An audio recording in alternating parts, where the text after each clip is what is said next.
Live. We will be looking at some deals, potentially, making some calls, potentially. Well, not potentially, almost definitely. I have some properties already listed in Las Vegas, Nevada. Not 100% sure if I've got a bunch of these already called, but some hybrids. I'm going to try to find some deals that are. Try some deals. Trying to find some deals. Let me go to. I'm going to sort price, starting low, and looks like this is good to go. So I'm going to go ahead and filter. I really want sub 2, I really want sell fine, really don't want hybrid. So hopefully this is going to show me what I'm looking for and reduce my numbers. Okay, got lower numbers, and then it's showing me a huge list. I'm going to increase that list. And I might have already made some of these calls, but it's okay. This I remember looking at this one, these apartments. Yeah, so low end is going to be showing me a lot of apartments and condos and stuff like that, which I don't necessarily want to buy.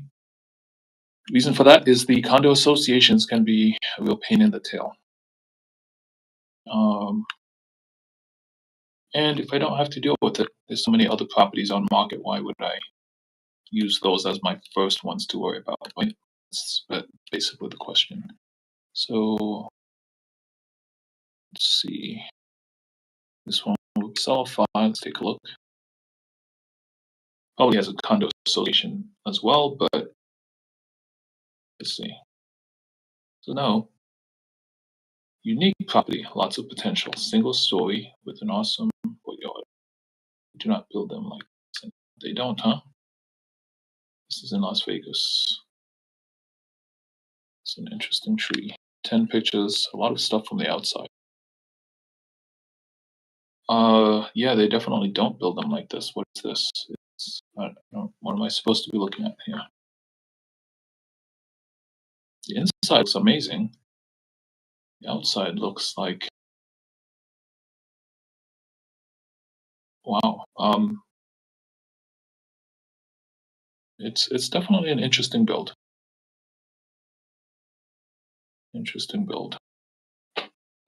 But all good. Let's go ahead and make the call. We should have some time. All right, so we are good. Are we gonna be starting spotty or what? What do you think? Let's go, ladies and gentlemen. Let's make the call. This thing in my phone and noise. I think okay, right there.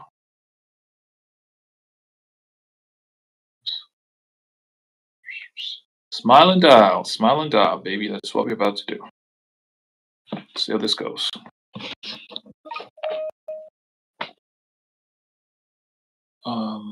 Should get ready. This one.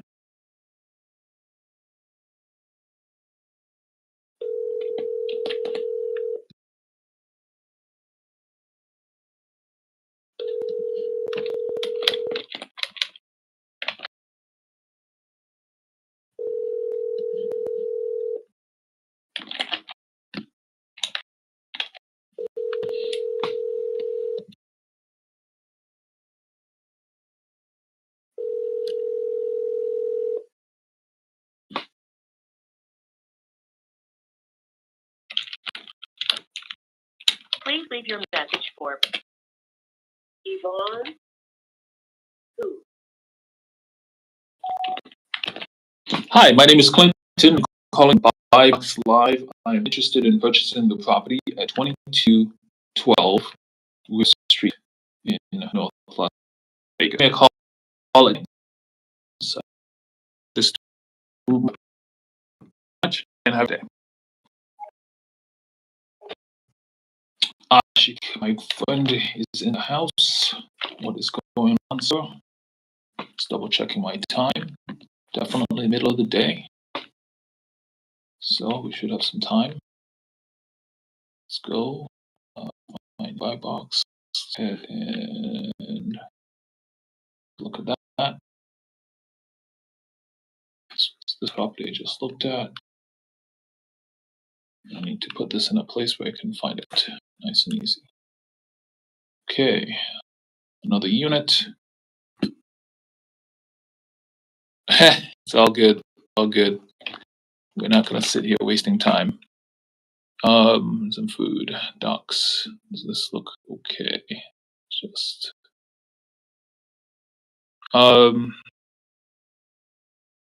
okay, so I only just saw this ping, so let's go ahead and take a look. It says I need access to this doc. Not sure why you're sending me a doc, but you can take a look.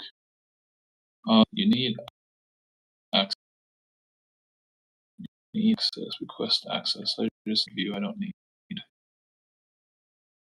Oh, I have to. Okay, no worries. We'll figure it out. These things happen, but all good. These things happen.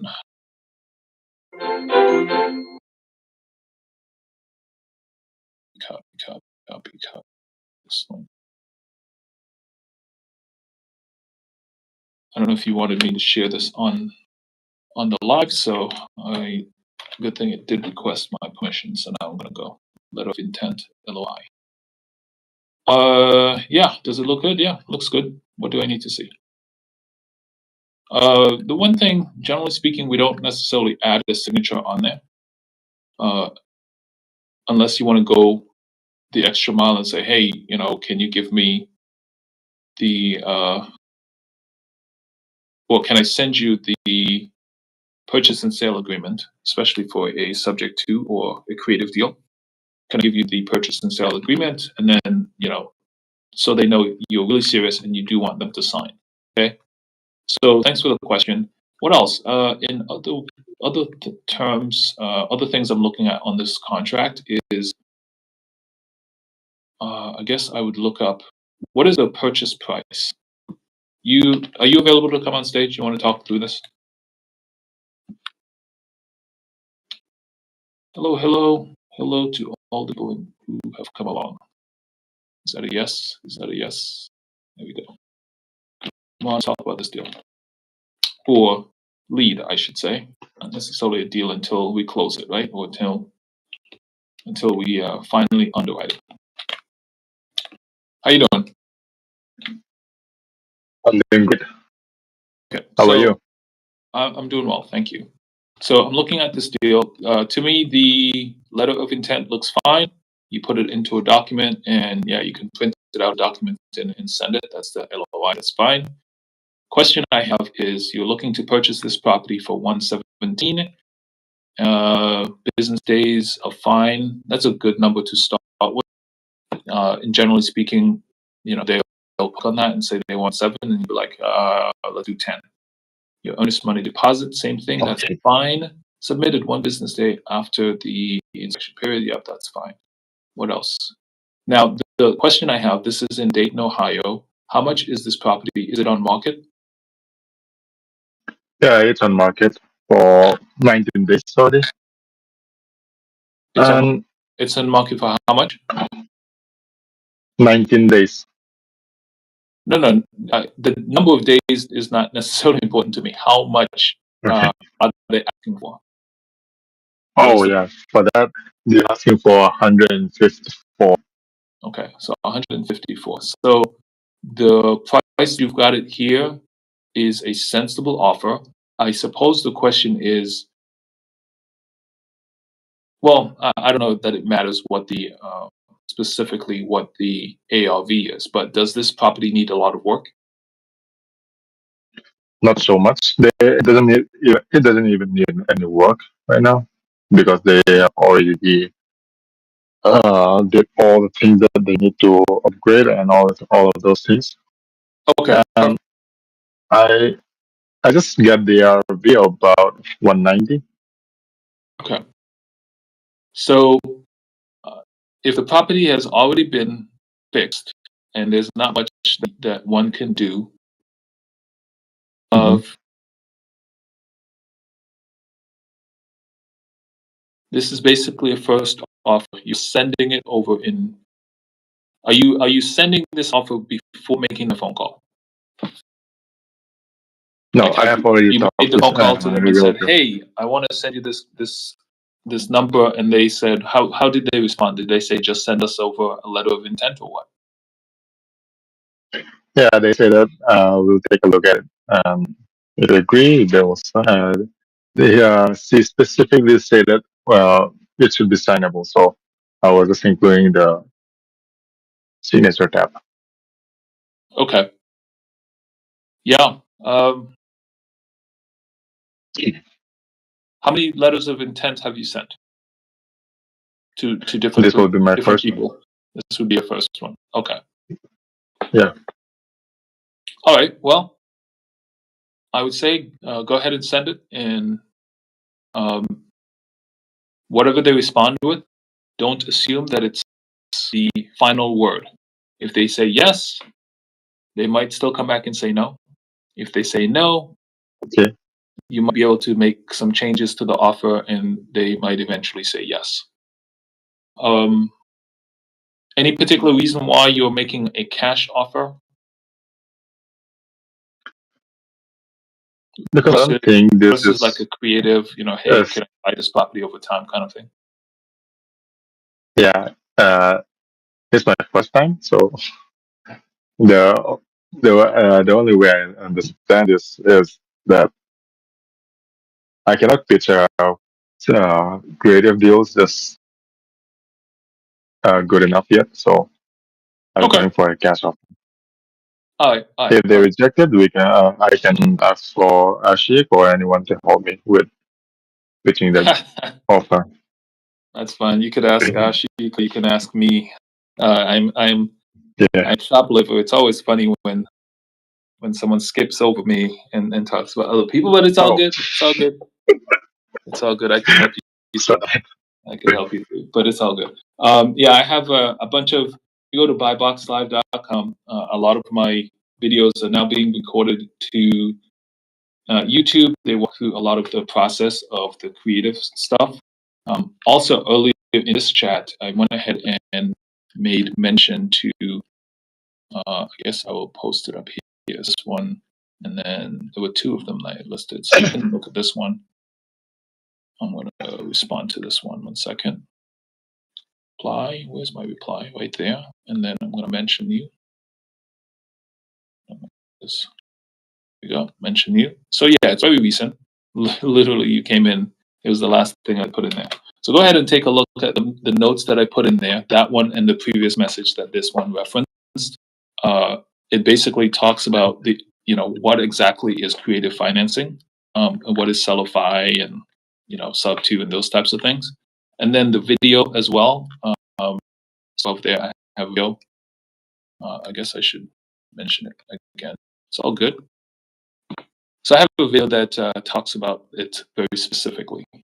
Man, our audience dwindled. I don't count any leaders in the audience as a number, so but it's all good. Let's see. Copy text. So I'll drop this to you as well. So if you watch this video, it really talks a lot about. I'll go ahead and edit this fact. You, sir, are not a member. You are an expert, not an audience member. Right, so you can check out that video as well. It really talks about this subject too.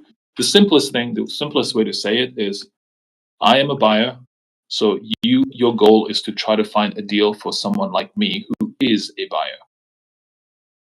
And the thing that I really need is, in fact, I've got to create a pitch deck that talks about this. Man, running out of time. But I've got to create a pitch deck that talks about this. But essentially, in fact, I talked about it on the last live.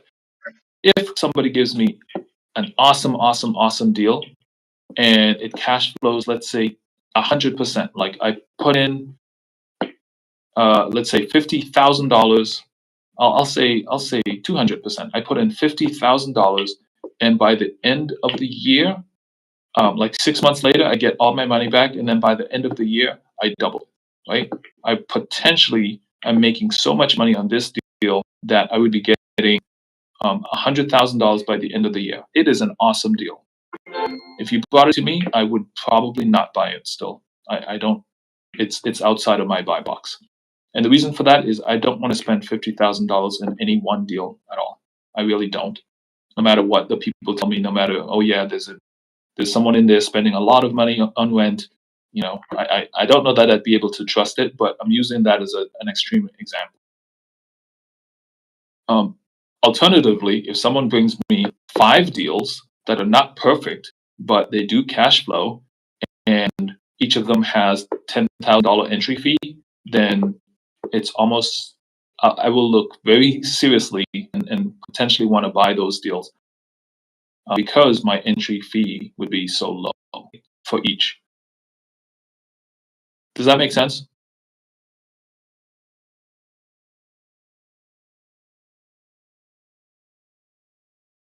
Looks like did I lose you? You're on mute.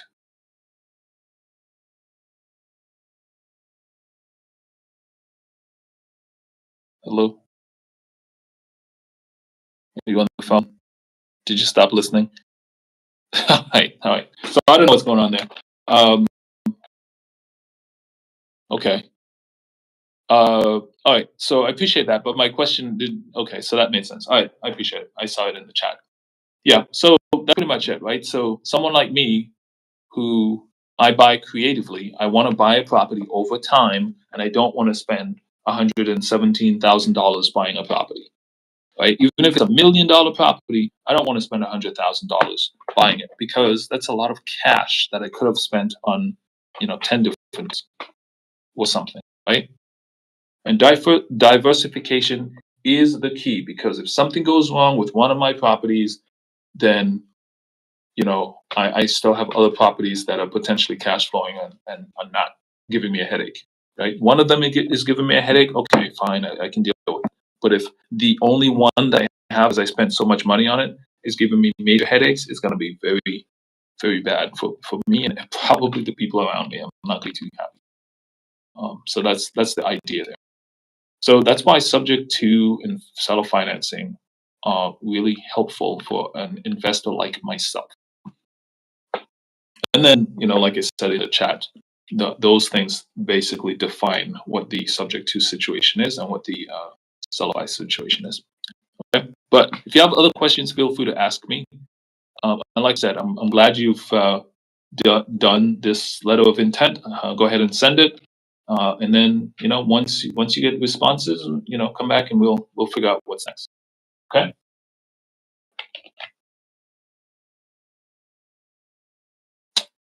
Volume over quality. Not really sure what that means. That's not. I guess you're asking this question is response to what I just said.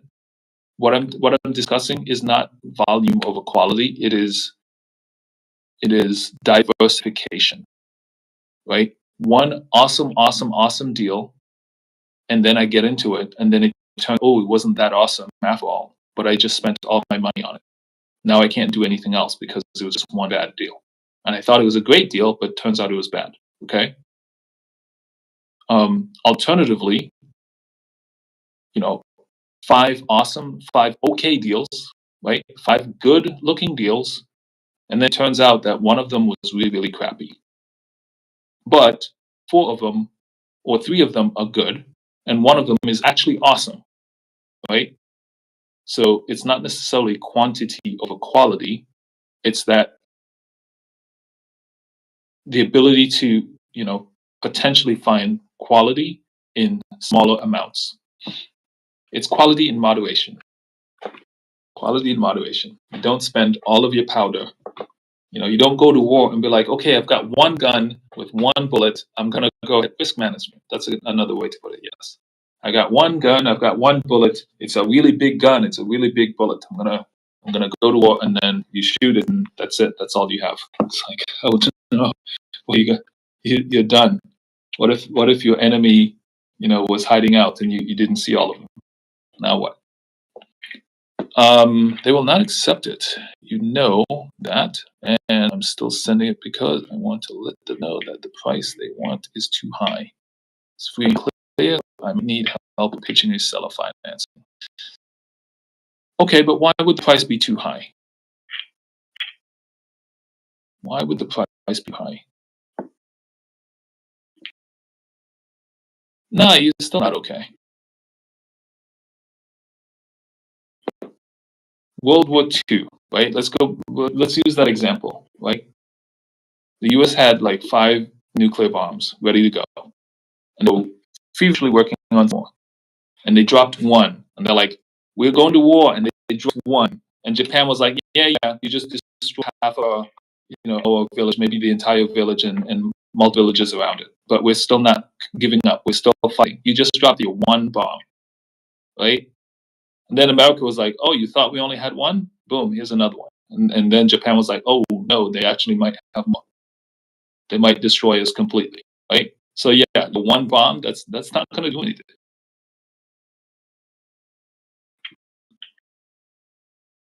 Similar analogy. Yeah, I mean, the thing with history is wrong. I don't know, dude. Go back in time. All of those things looked like villages. It's an entire city, I understand. It's a huge area, I understand.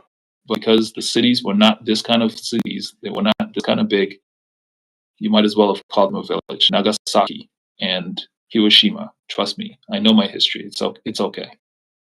It's to me when somebody tells me my history is wrong. When I spent like my entire high school years, I'm watching all these movies and everything. I literally saw the videos they had taken and stuff like that with the actual planes flying over, the actual planes that drop the bombs, all that stuff. And people are telling me your history is wrong. Okay, no worries. I can live with that. I'm not gonna whine about it. It's fine.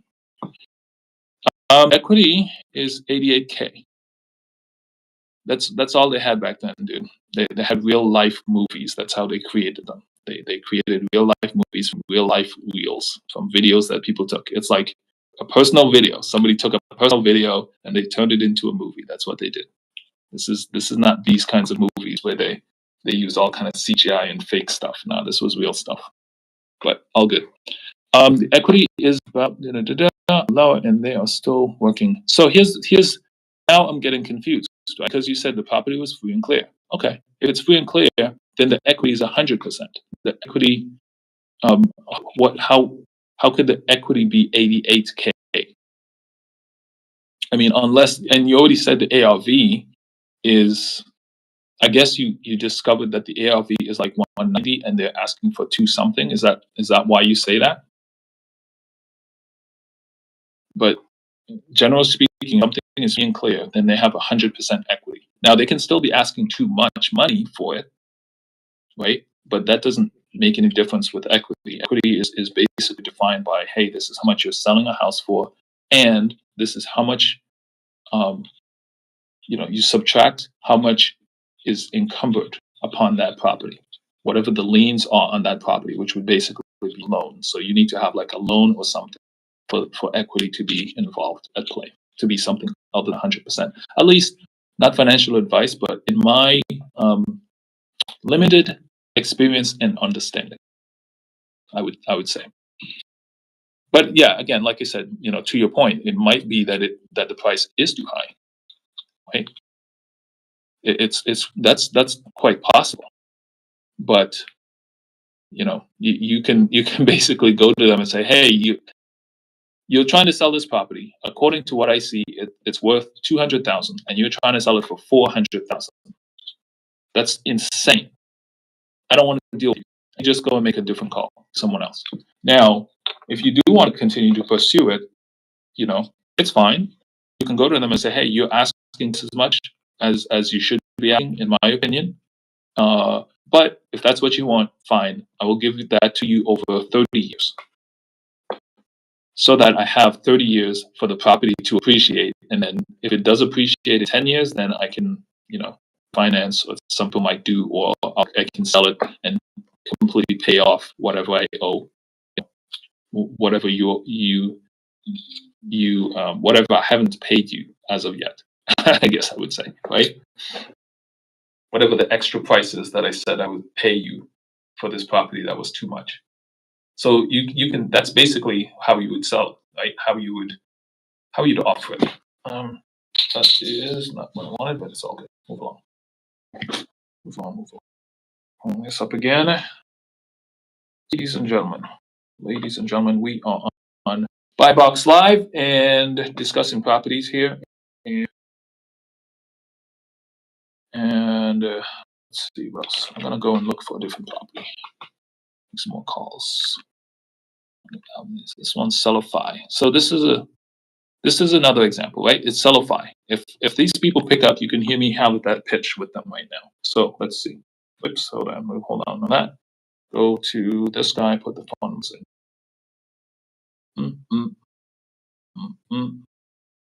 Ooh, that's not a phone number. It's an address. It's been on market not too long. So this might be a challenge. If it's been on market for not too long, they still expect that someone will come along and buy the property as is.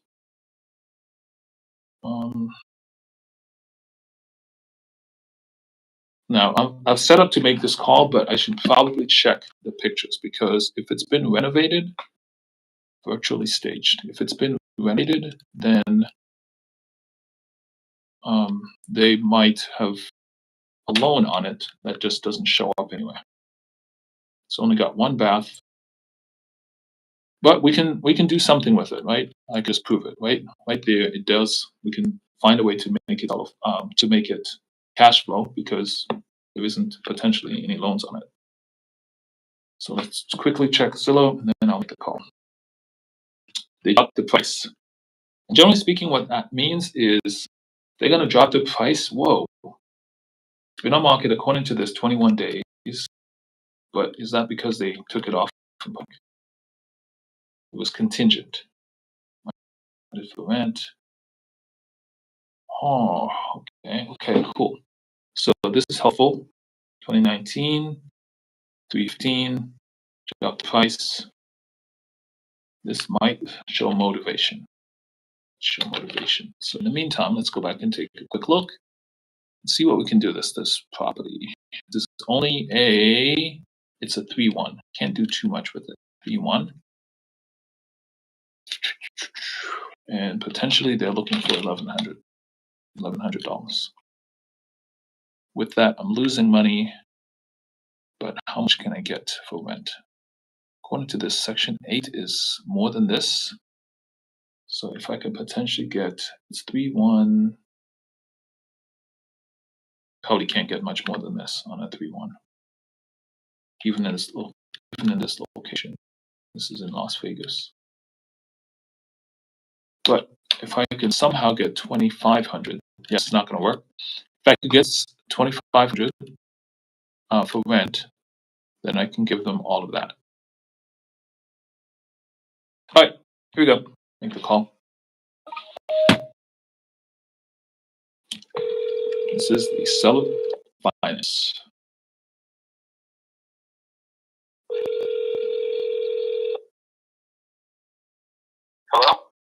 Hello, my name is Clinton. I am calling from Buy Box Live. I am looking to purchase a property at 5813 Condor Avenue. Is this the right number to call? Yeah, you're calling from where? Sorry.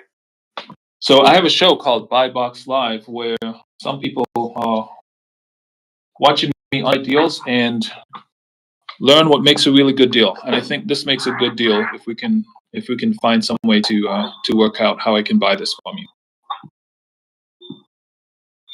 Okay. Well, we're on a contract with that one at this point, so. Okay. Yeah.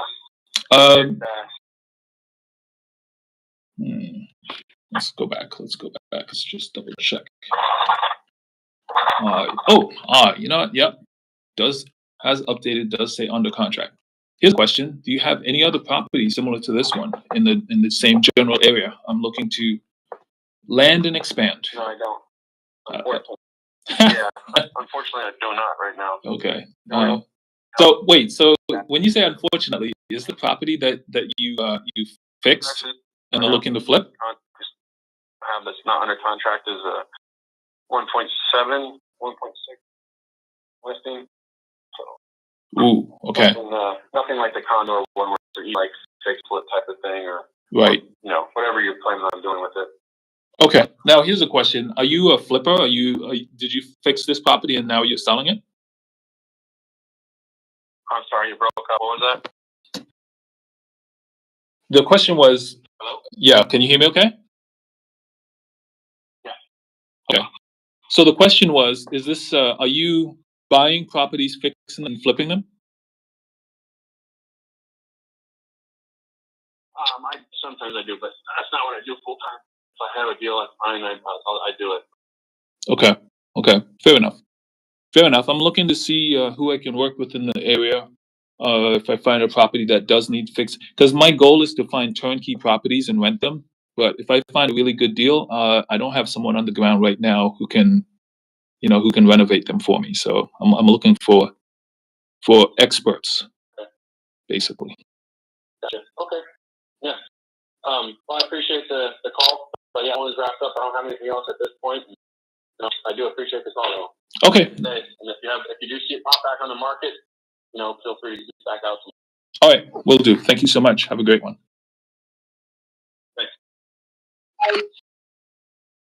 I'm a little bit annoyed because my system was having some signal trouble.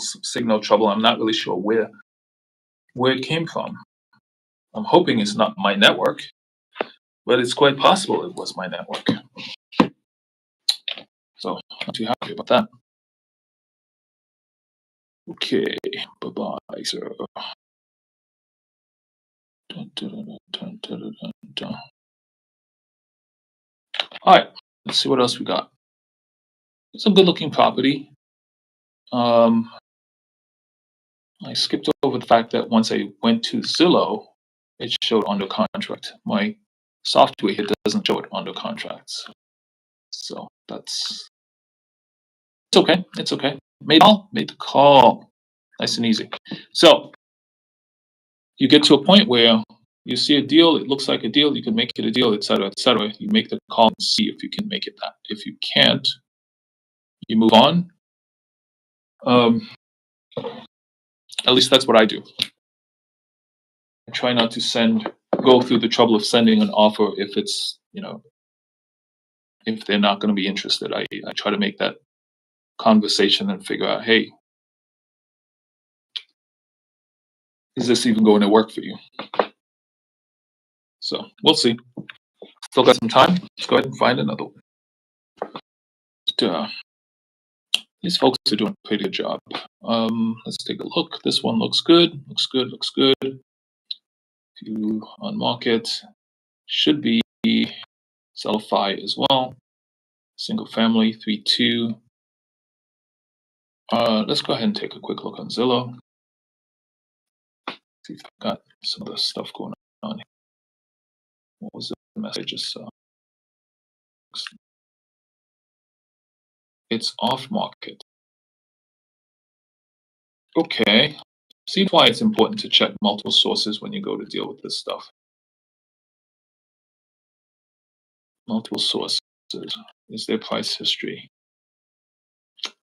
The listing was removed last week. Listing was removed last week, and perhaps they realized, hey, we want to sell it for this price, and we had it for a month on there. But you know what? Nobody's buying, so market's not great. We'll just take it off market for now. So, not really sure that would have been a good deal if they're not super motivated to sell it by dropping the price or doing something. They literally just took it off market. So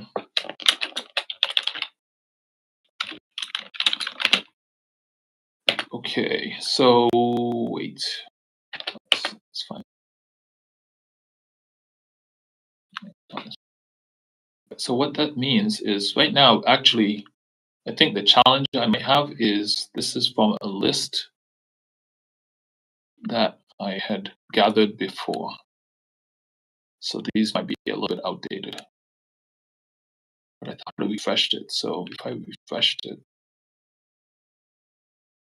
let's check where this is. Because these are not saved, so it's not my buy box. This is lead gen. So that's not accurate. I guess the deals are actually just moving so quickly. All right, well, what that tells me is if these properties are selling so quickly, so rapidly, unless they're doing seller financing, right? If they're getting what they asked for, then that's just going to make it more difficult for me. This is in a 55 community, so 5+, so that's going to be a no for me.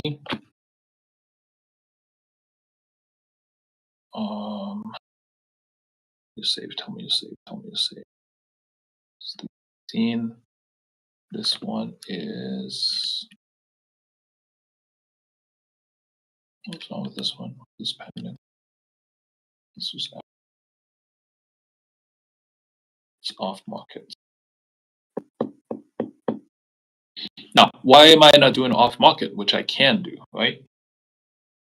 If it's not on market, then this seller is not expecting to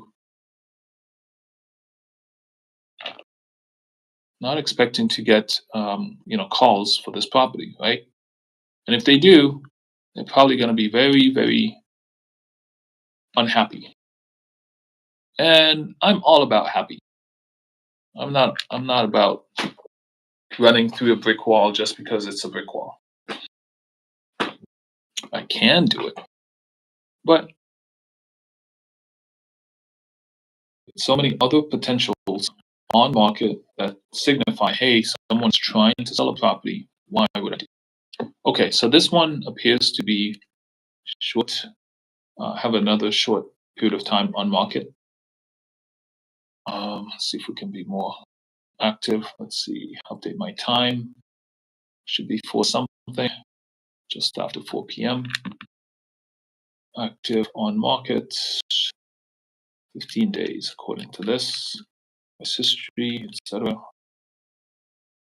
Sold last year for 50K. So this was, well, no, not last year. This is 2014. Okay. And that's pretty much it. Listed for sale, very recent.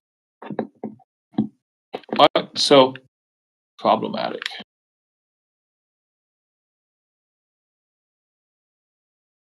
Yeah, if it's off market, not interested in going to wall. If it's on market for a very short period of time, then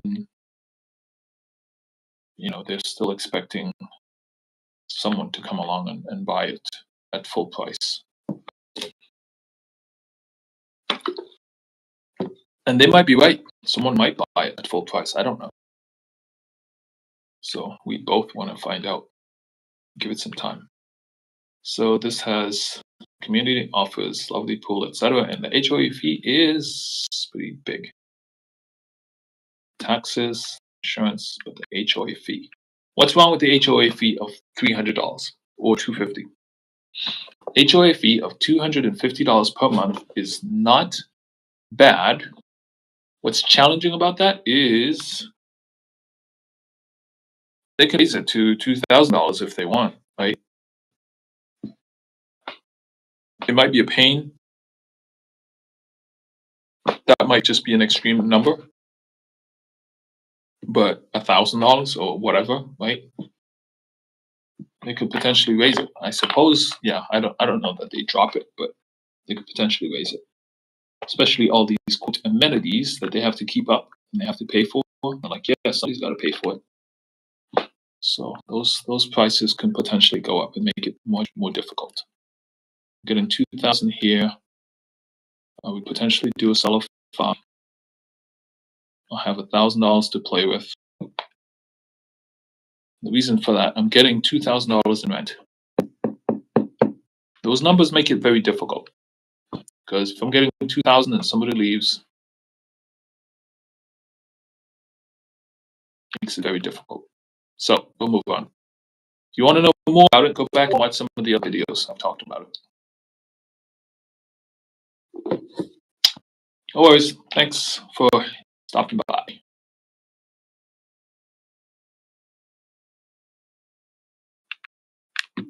Q for stopping by. Let's go and see. What else we got? This has been on market for a while. Inside looks good.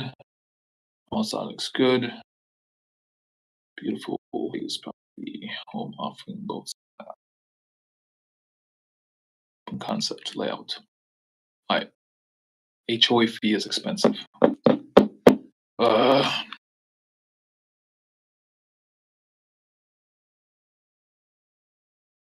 PITI, I guess, is too low, right? Put these two together. I'm paying under 500 for this. Then I've got expenses. Both of those together come up to about $1,000. And if I do get this kind of rent, not just Section 8, let's assume normal rent, then I potentially have $1,000 that now the seller needs because this is seller fi. So let's say they want most of that. I'll give you $800. Entry fee is pretty low. My down payment here is a certain amount.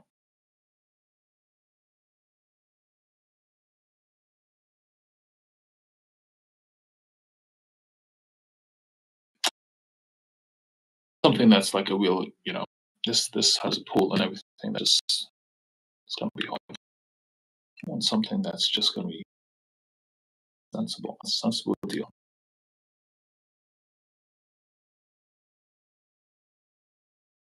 Sensible. All right, you know what? Enough of that. Enough of that funny stuff. We tried. We made some calls. Let's see if this gives me any fewer numbers to deal with. 21 deals to look at. Apartment, subject to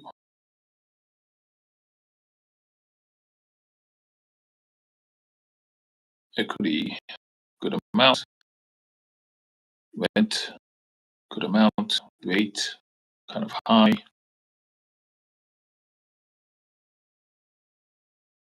Equity, rate, size. This is a 2-2. This is a 3-1. On market for a short time. On market for over a month. Okay, we'll try this.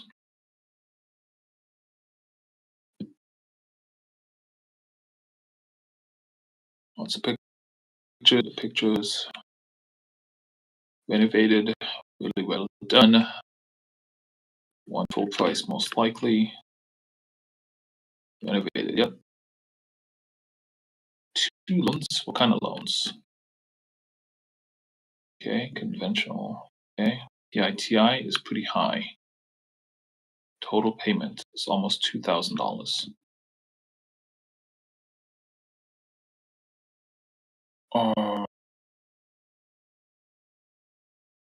This is almost $2,000, so we'll do this subject over here, and definitely negative cash flow by a lot. And the size is 3-1, so can't really do too much with it. Unfortunate. Let's see what else we got. A little bit of condo. Interest side. This is a 4-2. All right, this looks promising. Wow. Okay, this looks like it needs a lot.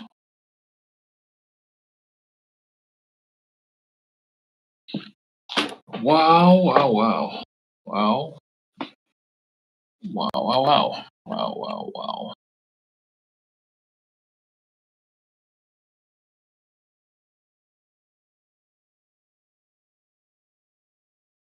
Hmm.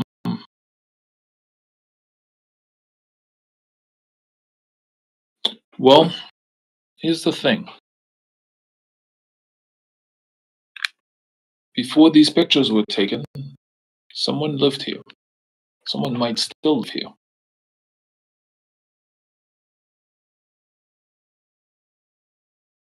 And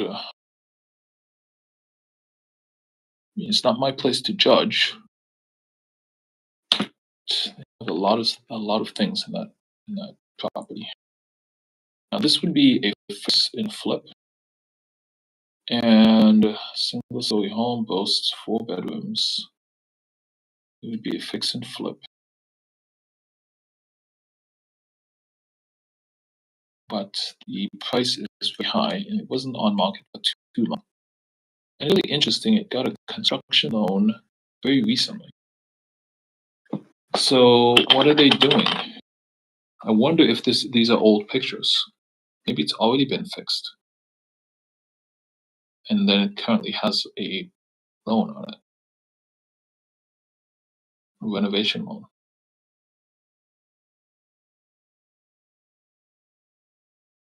This is quite interesting. I'm not going to go forward on this one. I'm not going to go forward on this one.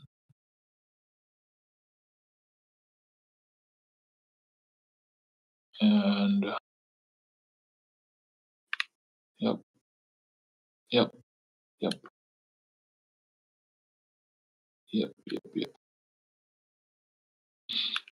Okay, yeah. Not my place to judge. This is not a judging show. This is the Buy Box Live show. This is my show where I look to see is there a property I'm going to buy. This one I'm not going to be interested in. The reason is it was sold very recently. The price is probably too high, but it was sold at this point, and let's say the ARV was 3 in the threes, right? 350 or whatever that number is, right? And then they had it listed for this amount, and they removed the listing and listed it again for a higher amount, and someone like, yeah, I'll buy it at that higher amount. It was pending, contingent, whatever, and then it's like, nope, fail.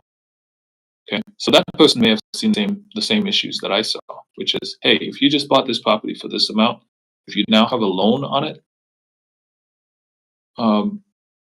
that should have been used to modify to renovate this property. At least clean it out, get some better pictures, etc., etc. So, what was the loan used for? So it doesn't really make sense for me to come along and ask to take over this loan when I still have to renovate this property and the loan wasn't used for. So that's the challenge that I see on this property. And the price, whatever the ARV is, like these guys, I don't know what they're asking. I don't know how they got this number, and I don't know how they got to list it at even more. And then someone comes along. So can't speak for what the other people did. Potentially, make that contingent. But I'm looking at this, and I'm like, yeah, I wouldn't do it. So for that reason, I am out. Okay, let's see what else we got. 350.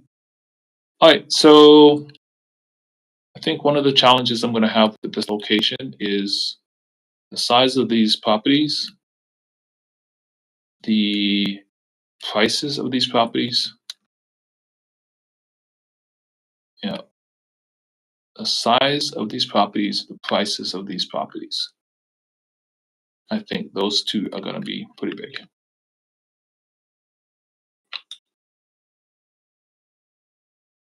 All right, so enough X's to say nope. Nope. All right, so it looks like I might have to adjust my buy box. I might have to avoid Las Vegas for now because prices are creeping up and the deals are going to be few and far between, and the deals seem to be fix and flip land, which if you're going to find a really good deal, it's going to be a fix and flip. So fix and flippers are going to be doing some business, I think, in that location in Las Vegas. They're probably doing a great job, great business now, but it's gonna be challenging for me. I like to buy and hold. Andrew, sir, you have been summoned. How you doing? Drake's in the house. What's up?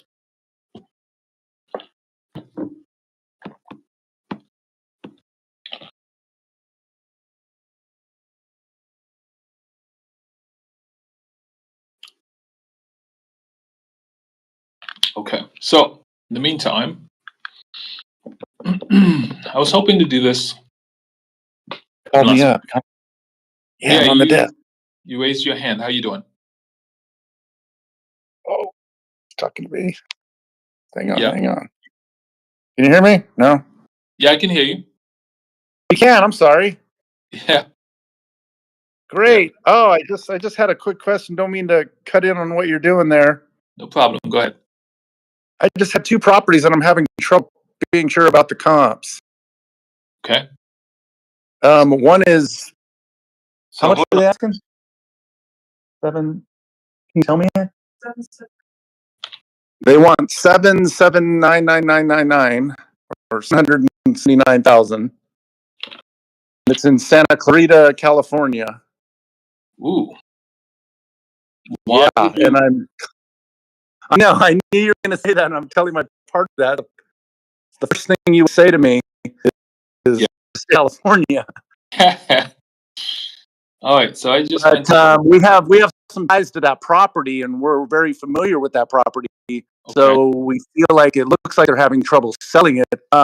They have a $280,000 mortgage still on it, so we're thinking of a sub to them. But I talked to the agent already, and I shot him an offer of a verbal, just see what he would react to. I did little numbers I have, and I wasn't sure if it was low enough, but I got him at 759. 77, yeah, was it 75? 7516, I believe, about $20,000, maybe $30,000 cheaper. It's already ready to go. Can I give you the address? So note that I am live on YouTube. If you don't mind other people seeing this address while it's on YouTube, who knows, right? Right now it doesn't have too many people, but if you don't mind. You're right. Nope, I don't mind. Nope, I don't mind. I'll just tell it to you. Okay, sounds good. Or even if you drop it in the chat, that would be better because I don't have to try to put any titles or names or anything like that. But so let me just do it again. 2747. Got another one in Ohio. It's completely different. They want 91,000 for it, okay, and the agents, they're both really cool agents. So I just feel like they're going to kind of help me if I do it the right way. okay. So even before looking at this property, you said it's basically over 700,000 that you're offering cash, and it's reduced by, let's say, 30,000 or something like that. Okay, which is that's property doesn't need too much renovations or anything. Okay, fine. Let's assume the ARV is you're buying it for over 700,000. Let's assume the ARV would be something like, I don't know, 8.5 or 900,000. Yep. Okay. Mm-hmm. So these are my assumptions, even without looking at the specific address. My question becomes, who's going to buy it? Yeah. Oh, I see. Well, if I figure always if it's low enough, I get it for somebody will. Yeah, I mean that's challenge when you get over 500,000. Like, I know. You've got to find the number of people buying at $500,000 properties that are single family. That was very small. And so you have to find, especially if it's a property that's on market, now you've got to something like half price. I mean, it's got to be some kind of a amazing deal for them to be like, yeah, sure, I'll take a look. Wow.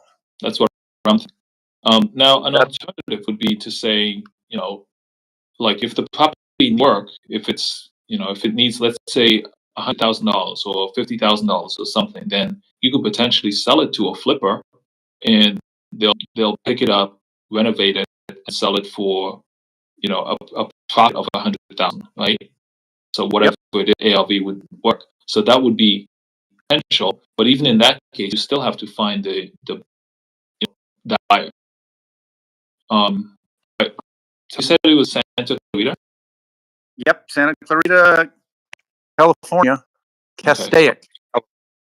Okay, so I'm generally speaking in Clarita, right? And already what I'm seeing here is all of these properties. I have 5+ bedrooms. I don't know if it's gonna be over that, but let's go with 3. Okay, so let's say 3. And already I'm seeing that these prices go from, let's say, 5. I see some 5s in here. I see some 600s. Let's see, looks because this might be a similar situation. Well, it's off market now, so they might not have all the pictures that I would want. Yep. Okay, so what do these pictures look like? Yeah, so this looks like interesting. So this looks pretty good, right? This might have been renovated. What was the 4,000 I was just looking at?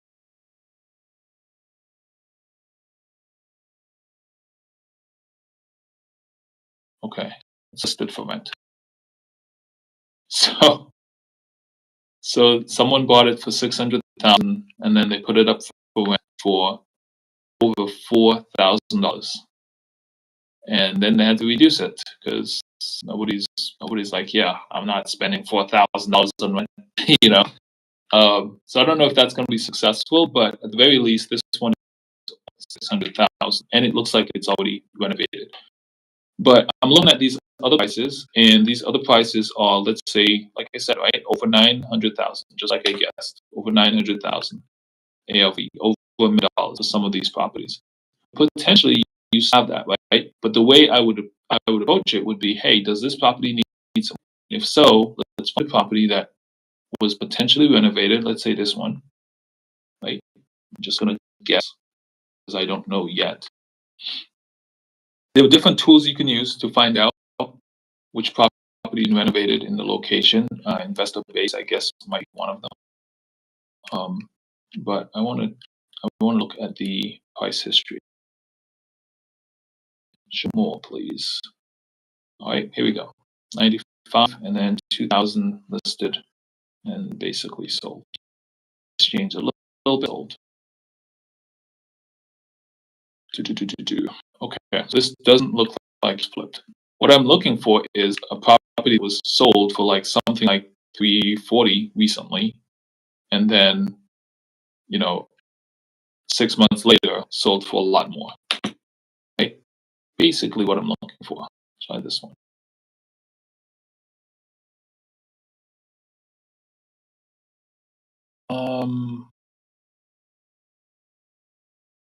Drop down, see. Okay, nope. Show me something more. Yeah, so this one doesn't. Yeah, I don't know. Maybe they aren't any people. They aren't any people. I don't know. So somebody's asking me. Ask about.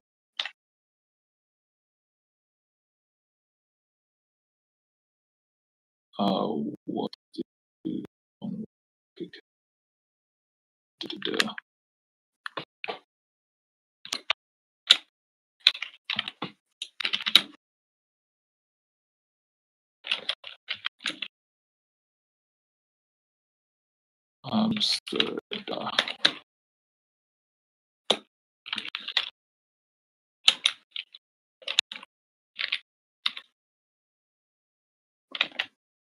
Okay, business complete. Move along. So, yeah, this is basically how I would approach it. Right, first, maybe find some buyers, maybe some flippers in the area. And one way to do it is just to look for in Zillow, hey, find me properties that were sold, and see what the history is. Hopefully, they were perfect. But this is 13. So you want something that was sold, let's say, a year ago or 6 months ago, and then sold again for a lot more recently. Okay. So let's see. Just log in. That's interesting. I thought I had this set up. So I was going to use compgpt.io to log in, to do some comps in the area. But I think the process I just went through is actually the more proper one. Like for a price like that, it doesn't really matter, I think, what the comps are. What matters is you find a buyer that might be interested in the first place. So if that's the case, then sure. Now, you said you have an Ohio one. Can you drop me the wholesale Atlas address, or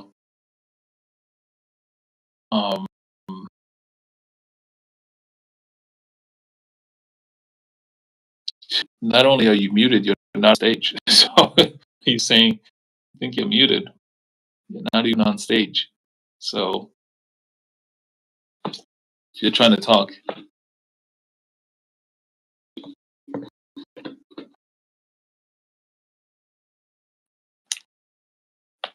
Man, trying to give me work. Trying to give me work instead of giving me a nice, simple address. Need me to go search for it myself. Oh, why do people want me to do the work? Yep. So this would be helpful. Ohio. Sorry, can you hear me now? I can hear you now. Yes. Oh, I'm so sorry. I rarely chime in on the stage, so I forget sometimes. I get it. Yeah, so finding a buyer for the Santa Clarita will be tricky. Yeah, I think that's the challenge, but so the process that I did, right? It's basically try to find flippers and see if somebody's ready to get their next flip. Yep. Okay. You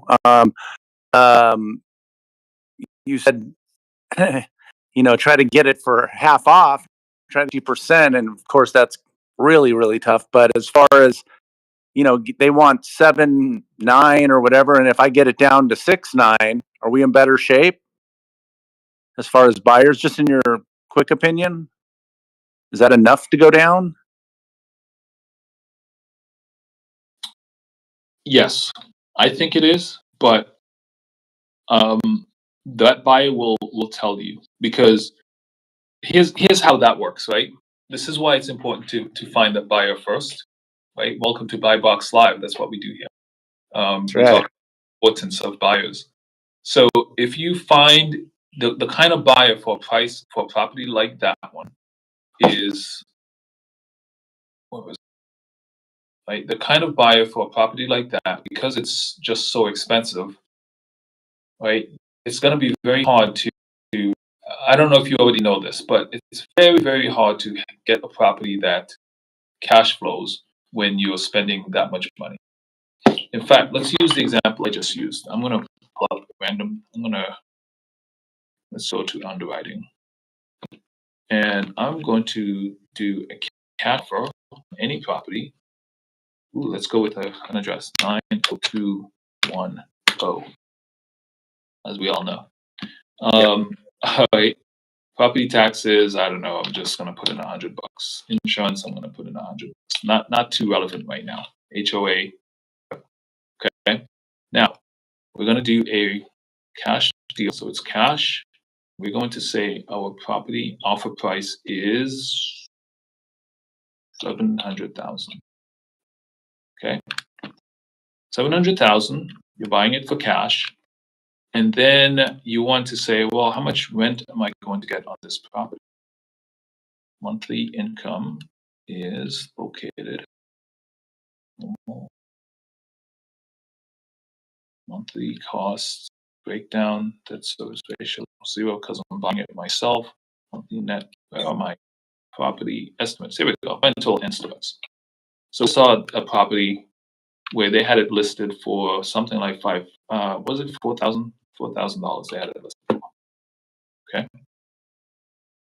All right. So if we were to buy this property, cash, debt service generally is going to be, I do my 007 rule. So if I'm buying this property for 700,000, then 007 says that this is going to cost me something like 49. Oh, wait, that's going to be a percentage. Okay, no worries. I'll just put rate in. Let's say a rate of 8%. Let's say we're lucky and we get a rate of 7%. Okay, rate of 7%, rate of 6%, rate of 5%. Some lender is giving me a nice rate of 5% right now. It's almost impossible, but let's see. Somehow we can do it 5. We're still negative cash flow at $4,000, and we saw the person who had their property, nice property, listed for 4,000. They were not getting any bites on. Okay. Alternatively, let's go ahead and say somehow somebody finally wants to give us $5,000. We're still losing money. Wow. Somebody's giving us $5,000 a month, and we're still losing money because we bought this property for cash. On the rent. Okay, for 7. So now the question would be, oh, okay. Well, to your point, how can I make this a deal? Well, let's go ahead and make it 600,000. Perfect. 600,000. Now I have some positive revenue because somehow at this 600,000, somebody is giving me 5,000 per month, right? Remember, 4,000 was too much, but because people were dropping their price at 4,000, but I'm like, okay, behind this guy, we're getting 5,000. We got this property for 600,000, right? 100,000 off the price that we initially had. We're still negative cash. It's positive cash flow here, but we're still losing money over time. Okay. Yeah. Cash and cash is very low. So that's why it's to me it's an easy thing to say. If you're gonna buy cash, it's gonna be very difficult to get this to go up to 20%, which most investors who buy and hold want it to be. So that's why a buy and hold investor is probably not going to be the seller you want. About the only seller you want is the only buyer you want, right? The buyer you want is going to be someone who potentially can buy this property. If they bought it for 600,000, right? It's listed for 700,000. The ARV is 800,000. Cool. Well, if they bought it for 600,000, and then they put rehab of 50,000 in there, right? Or maybe even let's go 100,000. Right? It was listed for 7. They got it for 6, and they put in 100,000. So now the price technically is back to 700,000. It obviously is still negative cash flows, but it doesn't matter because the goal is to now sell it to a retail buyer who's like, wow, thank you for this awesome property. I'm moving in. I'm a celebrity and I got all this money and I'm willing to buy this property or, pay a bank or whatever they're going to do to buy this property for 800,000. Okay. Well, they put in 100,000. They bought it for 600,000 and they got back 100,000 in profit because someone picked it up for 800,000. That's about the only way you make money on a cash deal. Does that make sense? Yeah. Yeah. So that's why it's like you're asking me, well, what would be a good price, right? You got 30,000 under. Okay, fine, but you really need like 100,000 under, maybe even more, and then you still need this kind of buyer, someone who can buy the property and renovate it. Now, the other thing I was going to say is, when you ask me, well, what's a good number? Well, the good number is going to be your ARV rule. I'm going to pull up pad, write this in. Let's go QuickPad. QuickPad. If anyone wants to use it. It's going to be, in my example, 700K. That's how much they wanted from it. I'm going to have LV to be something 100K. And now I need my price to be something like whatever the AR is.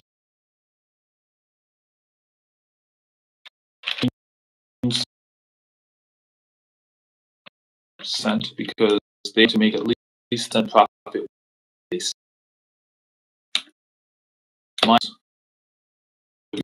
We have. Okay. So if we go with 800K and we multiply that by 0.7, 8 sevens are 56. Right. Yep. So that's going to give me 560. Wow. Ooh. Never again. We got. And then I subtract my rehab. Let's say my rehab here was at least 50,000. Doesn't really matter. It could be 100,000 at this point. But you subtract that. So now you really need to get this particular property for something like 5. Oh, let's forget. You actually want some sort of assignment, right? To go through all of this. Yeah. Yeah. So if I spell that right, that's sign. Even harder. Yeah. Basically. So let's say you're willing to take just 10K. Okay, fine. So now you need this price to be, right? You need this price to be something like 500. Now, how does that compare? Well, 500K is based on the ARV, and their price was like, they knew it. Oh, well, it's not perfect. We're gonna, give you out of 100,000 based off, off of ARV. Like, yeah, I understand, but guess what? For me to make any money buying this as a buyer, if I'm doing rehab, right, I need to spend money on rehab. I need hold costs because I would have bought this property and I'm not making any money because waiting for 6 months. So that's why I really need to make at least 30% when I sell this property. And then somebody bought this to me, and I need, they're going to need an assignment of, let's say, at least 10K. But on a price like this, you're probably going to want 20 or 30K, right? But let's just assume that case. Well, all of a sudden, you had it listed for 700K. You can't really do anything with anything with it if it's above 500. Okay. So yep. That's the challenge with a huge cash deal is you're sort of pigeonholing yourself down to a few buyers and a certain type of buyer, and now you need to find those buyers, and they really need to be in that area. Now, once you find that great buyer, right? The way you do it is just like I did. You go into Zillow, you find properties that sold.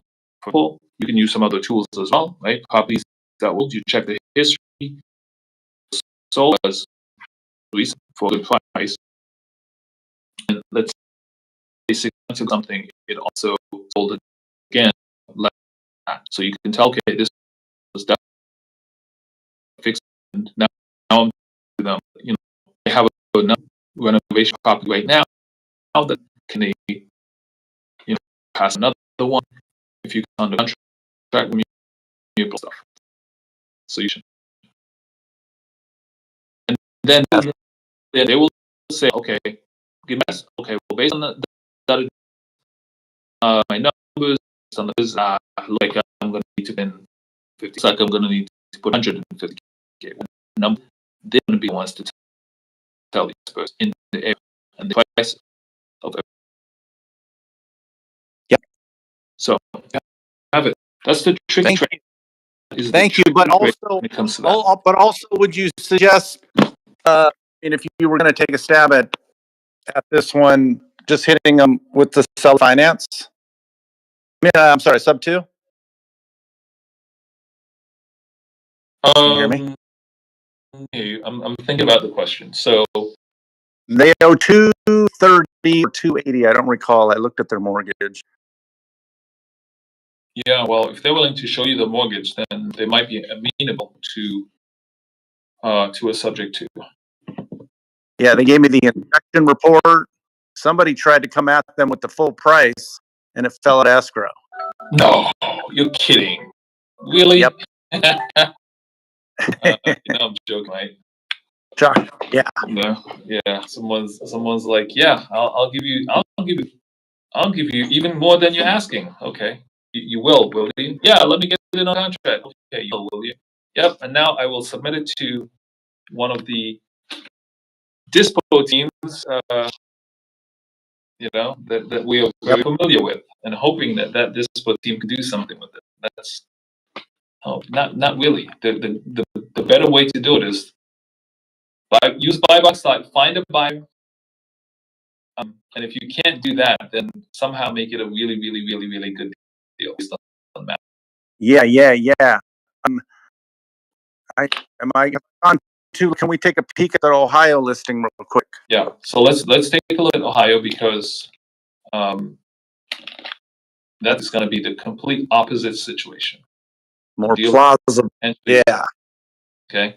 So now this is showing off market. Is that the case? It's off market. Good. Is this the right property? Sorry. Yes. Regarding this, yes, off market property.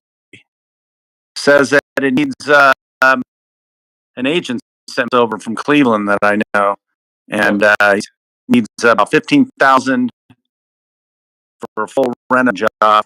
For 15. I don't know how that works, but Yeah. 15 grand is what it needs for rent. 120 estimated RV, and 191.5. I told them I'm looking more at like 70, Okay. and he said, "All right." And I thought, let me just get back to you and make sure they currently got a tenant in there month to month for $1,000 a month. Okay. And they'll evict upon request if whatever they want to do. But yeah, it's nicer part of town, he was saying, and 1962. I don't know if you pulled it up. Hardcore, recently updated bath, 1-car garage, 91.5, and like I said, I told him 70. Just quick math in my head, and he seemed like he could get his seller to do that. But I said, let me double check. Okay. Yeah. So I don't know if you've seen my screen. I'm sharing screen, so it does up, and it says on market for 100K, or 105, off market for 105, I should say, but it's off market, so that number doesn't make any difference. Let's go and do the same technique, because it needs work. All right. Yes. So you said the ARV was what? The ARV is 129.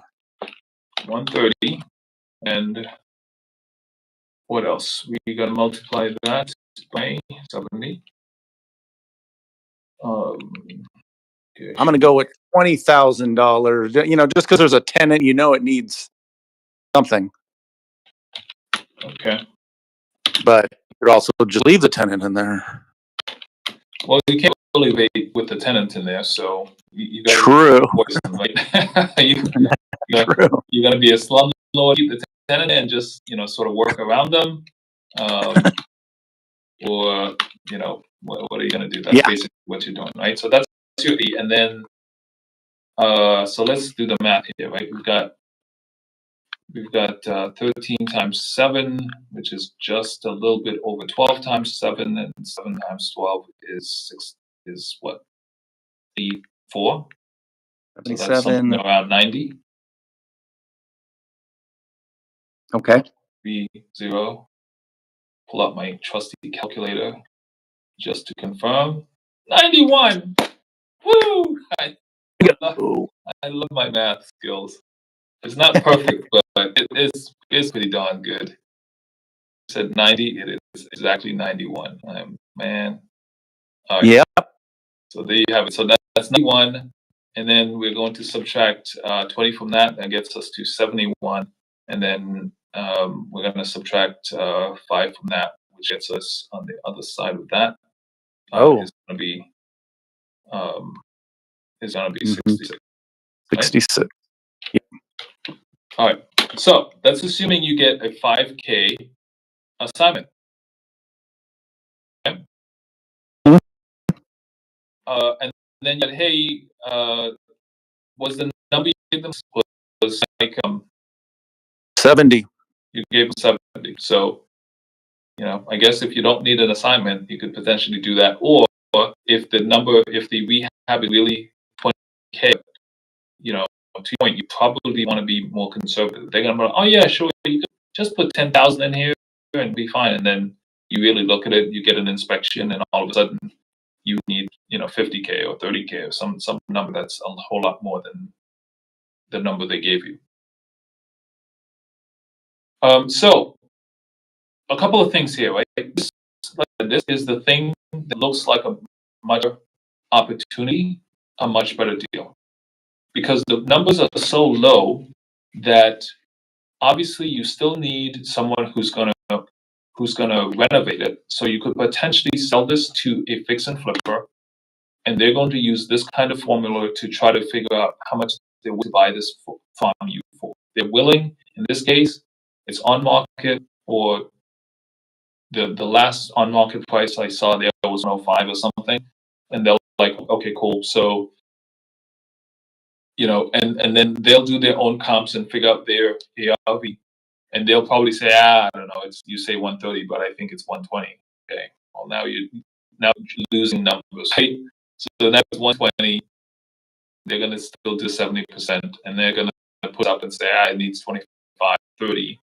That's gonna push this number down, and hopefully you get 5K. You can ask for 10K, and then they'll be like, yeah, it's too much, and then they push it down to 5K. So all of a sudden, this 66 becomes very close to 50. Yeah. So that makes it very challenging, but that's how the math works when you find a flipper like that. Now, the other thing is, if it really doesn't need much work, like you might have estimated this, but maybe you get an inspection, which might cost, I don't know. It doesn't have to be the perfect inspection that has everything in it, but it might cost you 500. It might cost you 1,000. They show the price in that area. But it's definitely worth it, because after the inspection, you can tell, is it really worth, whatever the price is, with a renovation of 20K or a renovation of 10K, right? What can I get away with? And you start thinking potentially in those terms, things that you could potentially, work on in the future, as opposed to right now, things that have to be right now, kind of thing. So you could maybe work with it. And now you have more buyers because the price is lower. You have potentially buyers that can buy it. Mm-hmm. So get the appraisal and work off that. Well, appraisals can be tricky. Appraisals can be very expensive, and they may not include all the things for an inspection. So, sorry, I meant inspection. I meant inspection. Yeah, because I like inspectors. Appraisers, I'm not sure yet. No, I agree. Yeah. So as far as inspections go, without the inspection, though, unable to do it.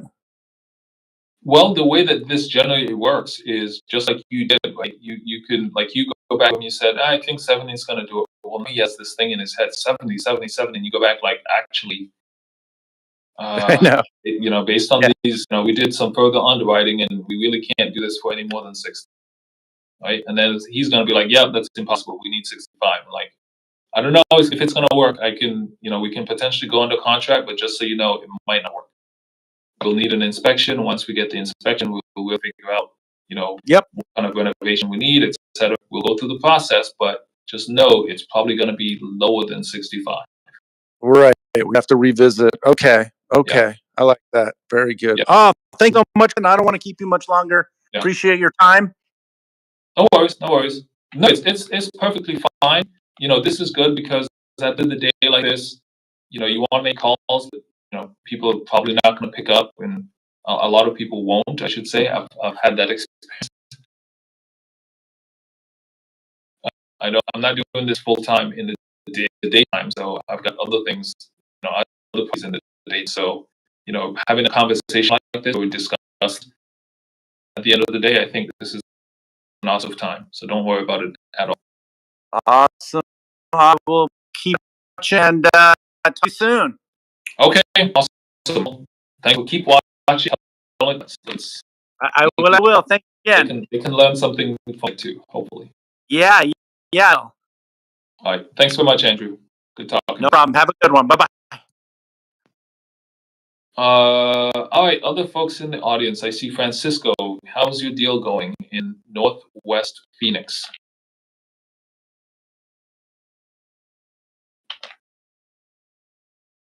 If unable to come on stage, that's okay. You can at least point it out. And if you're driving, then definitely don't text and drive. It's all good. All good. Safe. Rather you be safe and get home safe. Have this conversation another day. If you're speeding, don't. It's okay. Better to get there a little bit later than to not get there at all. So,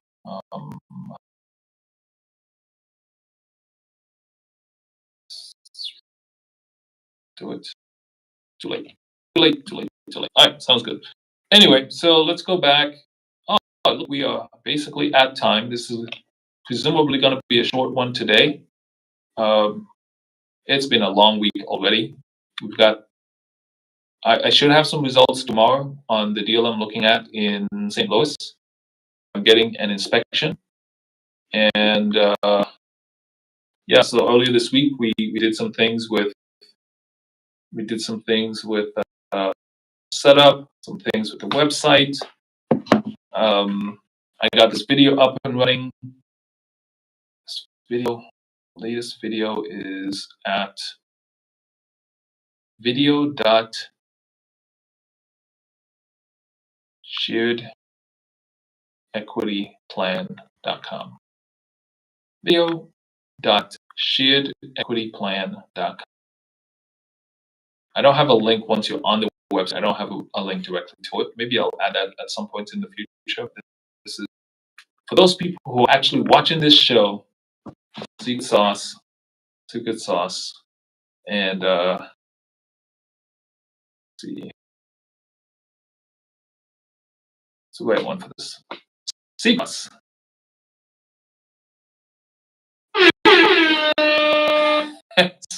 I've got to work on these things. These are too slow in reaction. Too slow in action. I got to work on that. Got to improve that. But as you can see, like my early lives, some of them, the audio was even worse, man. They were choppy. They were pretty bad. But didn't even register prop on YouTube. But I'm making improvements. So, what is up, Al the Gal? Al the Pal. Al the Pal. What is up? It's funny. Literally, that's. I don't know where I got the Pal from. Obviously, it's in the name. But that's what I was trying to say when I said the gal. Was like, I was gonna say Al the Pal. It just rhymes. It just rhymes. That's all it is. So but that's my point. Is literally I was gonna say just Al, and then I was like, what rhymes with Al? And I was like, the Pal. Then I was like, no, his name's the Pal, so you can't use that. You have to come up with something else. That's why Gal jumped in. So my apologies. What's up, man? It's just a catchy phrase. Nothing. Yeah. I just wanted to. I've been in a bunch of chat rooms. I was working at my wage job today. I mean, I was working right now, but I was able to listen in. Not. I was in a bunch of other ones, but I wanted to know. You have a new domain, the Shared Equity Plan. Is that a new domain, a new website for you? Yes, it is. It's basically if you go to the No Credit Team, then that basically redirects to Shared Equity Plan. And the reason for that is, yeah, No Credit Team is basically folks who were sort of focused. Let me see. I'll go to the main website. We're still focused on buying properties without having to have credit to buy properties, right? So as a team, that's the case. But the way that we're buying these properties is really we're sharing the equity. So Shared Equity Plan is something that actually feels like it makes a lot more sense. So that's why that exists. Shared Equity. And of course, I mean, I know you last time I was here in your live, you did a brief overview of the Shared Equity Plan that you have here in Wholesale Atlas. Yep. But of course, there are some. I know in my other community they break it down with the role GP, general partners, and limited partners. I don't know if you do the same distinction with your equity partners. Of course, the GPs are the ones that do the legwork.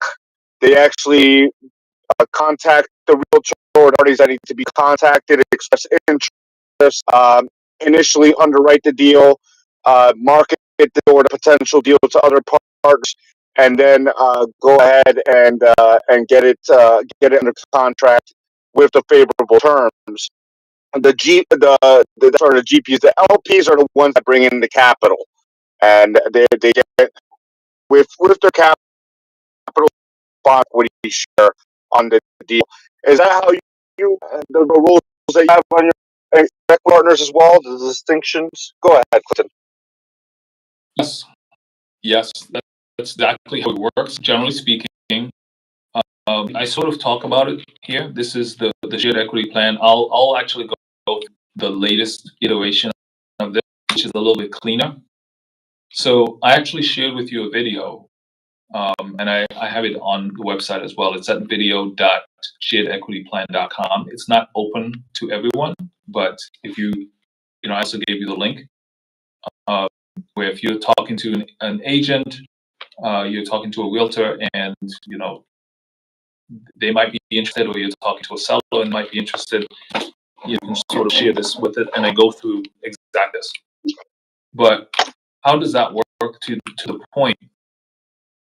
We basically have general partners who, it could be multiple, who do a lot of extra legwork, and they don't have to pay any money at all. Okay?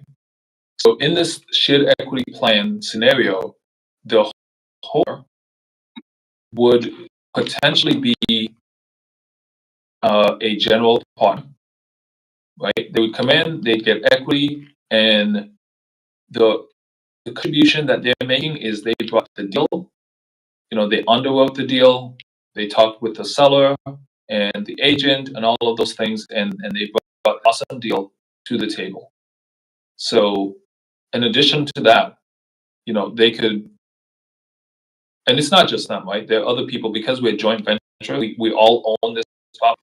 So, individually we can contribute other things to the table. Like, we can together be on some of the legal documents that we need to work on, or travel, in a spreadsheet and different things. Literally, we're actually now with a team that we bought this property a month ago. And that's literally what Evie is doing. Well, contributing. We're all making decisions and stuff like that because we are joint venture partners. If you go the route of only using limited partners who bring money in and they don't do anything else but put money in, now you need to worry about them being accredited investors, and really having enough money to invest cash as opposed to putting food on their table and a room over there, a house over their head, or whatever, roof over their head thing, right? So, but yeah, if somebody's a joint venture partner, then yeah, you can, we can go ahead and buy properties together. Now, this thing about the shared plan, the owner, generally speaking, they're contributing the property. The agent, in this case, they'd be contributing they're lowering our entry cost by accepting equity instead of cash. Same thing with them, equity instead of cash. I go through this in the video, but one thing I really liked, this was something I added recently. Our minimum exit is this, 2x. They could potentially get cash. They can, they definitely can accept cash instead of equity. That's what they want. But here's how it breaks down. The owner, generally speaking, in this kind of scenario, they walk away saving money, and they don't actually get any money at all. This is the zero down situation. If they do have enough credit, they could potentially get cash. Okay, fine, they'll get cash. Same thing. Agent, they want cash. They don't want to joint venture with us. Okay, fine, whatever. Wholesaler, they want cash. Okay, fine, Right, you want that. What? All you would have made, we keep. Right-hand side of this chart here shows you, if they were to team up with us, we'd actually make less money at the end of the day. We'd actually make less money because a lot of that money is going towards them. But if they want cash up front, okay, no worries. We'll just keep, in this case, the 74K as opposed to 40K.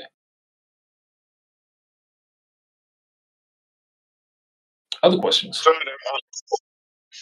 again, this method is absolutely revolutionary, and I'm kicking myself in the ass because I have not visited your websites and actually studied all the great content and all the work you put in developing all these websites. So I mean, this strategy thing. Why? Because all parties benefit. So I love it. What is the strategy called again?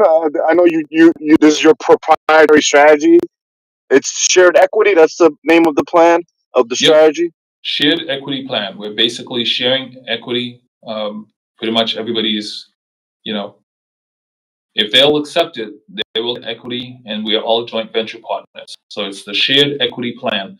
Now, the other thing is now there are people who already signed up who are interested in stuff like that, and they might not be watching this video, but if you are, I see you. I got you, saw that you signed up. What I'm working right now is I've got a deal. It's a really, really good looking deal. The numbers look awesome. It's in St. Louis. I've already paid for, and I'm getting an inspection. It's in process right now. It's not done. It should be done tomorrow. But once that inspection is done, I'm going to know if this is the deal that we should, a deal that we should buy. And if it is, then I will bring it to the group and be like, hey, let's go through, let's talk about this deal. Let's see if, folks want to buy it together as a group. If the inspection comes back and it's like, oh yeah, by the way, this property looks good on Zillow, but it's really not a good property to purchase, then we'll just, we'll have to keep looking for a really good deal and a really good property. So that's where I am right now. Wonderful. When you say bring it to the group, is that I'm not sure if you have your own personal server, or is it the Wholesale Atlas, or just people that you know that you vetted and you liked? It's people who have they're people within the Wholesale Atlas. They're also family and friends, and they're also people who signed up at No Credit Team, and people who also sign up at Shared Equity Plan once I switch the website as well. So people are signing up from left to right. There are a bunch of people. I'd say right now we probably have at least 20 people who might potentially get together to purchase this. And this one on top, the entry cost is less than 20,000. That's with all renovations and pretty much everything else related to it. Closing costs, everything would be less than 20,000. So if all 20 people signed up to become joint ventures, then people would then own property, and they only had to pay $1,000 pretty much. That's beautiful. That's beautiful. All right, that's the end of my questions. I'll allow somebody else to ask a question, but amazing work, Clinton. You are a real estate genius, flipping genius. Thank you very much. Well, thank you. I appreciate it. I look forward to all of us seeing properties together, and I've said it before. The way I see it is, it may not look like a big deal right now. It may be, like you said, revolutionary, but some people don't see it. They will see it in a few years. And everybody I'm talking to, like now, the few people who are in these lives, all these people, like all of my friends, we are millionaires and billionaires. That'd be, awesome, just like crypto was back in the day. So I'm looking forward to that. I'll go ahead and sign up on websites as soon as I can. It's No Credit Team, and the other one is Share Equity Plan, which you dropped the link. Those are you got to sign up on, correct? Either one. If you go to No Credit Team, the old website, it's going to direct you directly to Shared Equity Plan. So it's just one right now. It's just one website. And that's for consideration on all these shared equity deals. That's how you get seriously considered as a GP or an LP. Correct?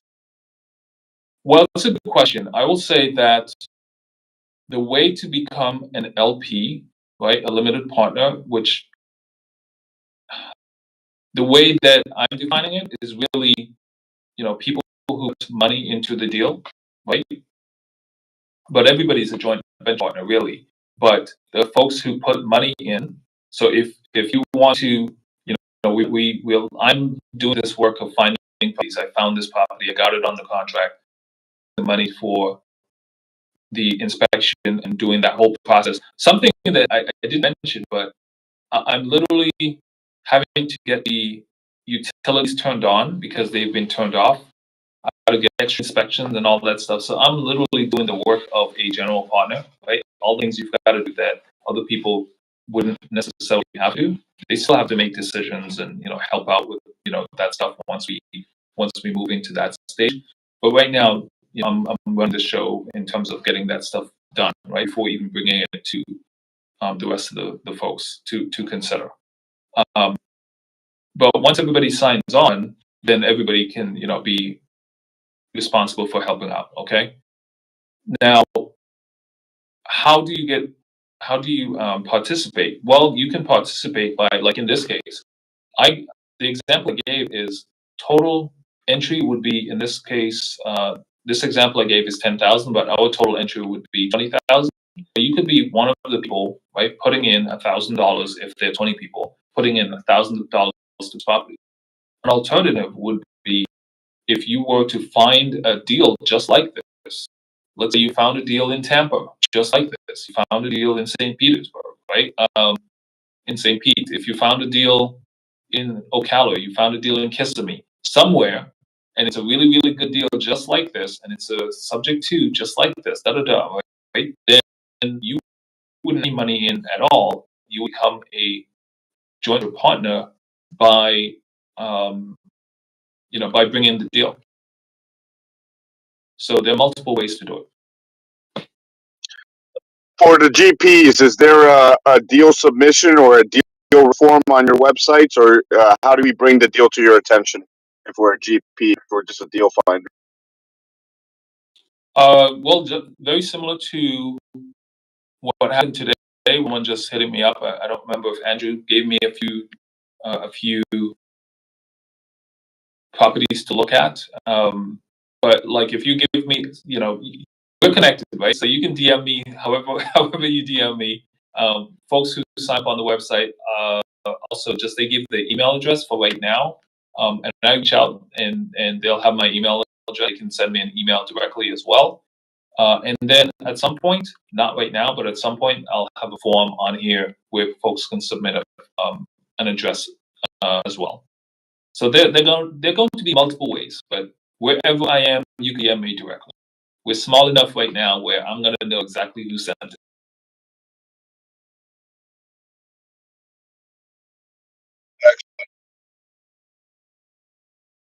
Okay.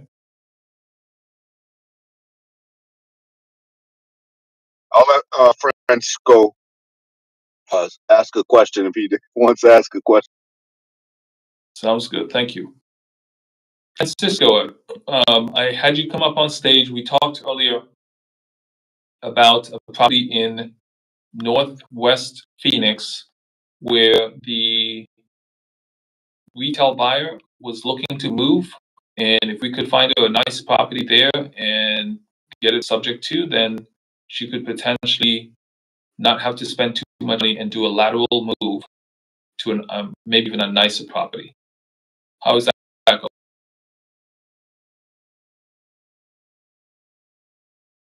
You're on mute right now, Francisco. If you can hear me, you'll have to unmute.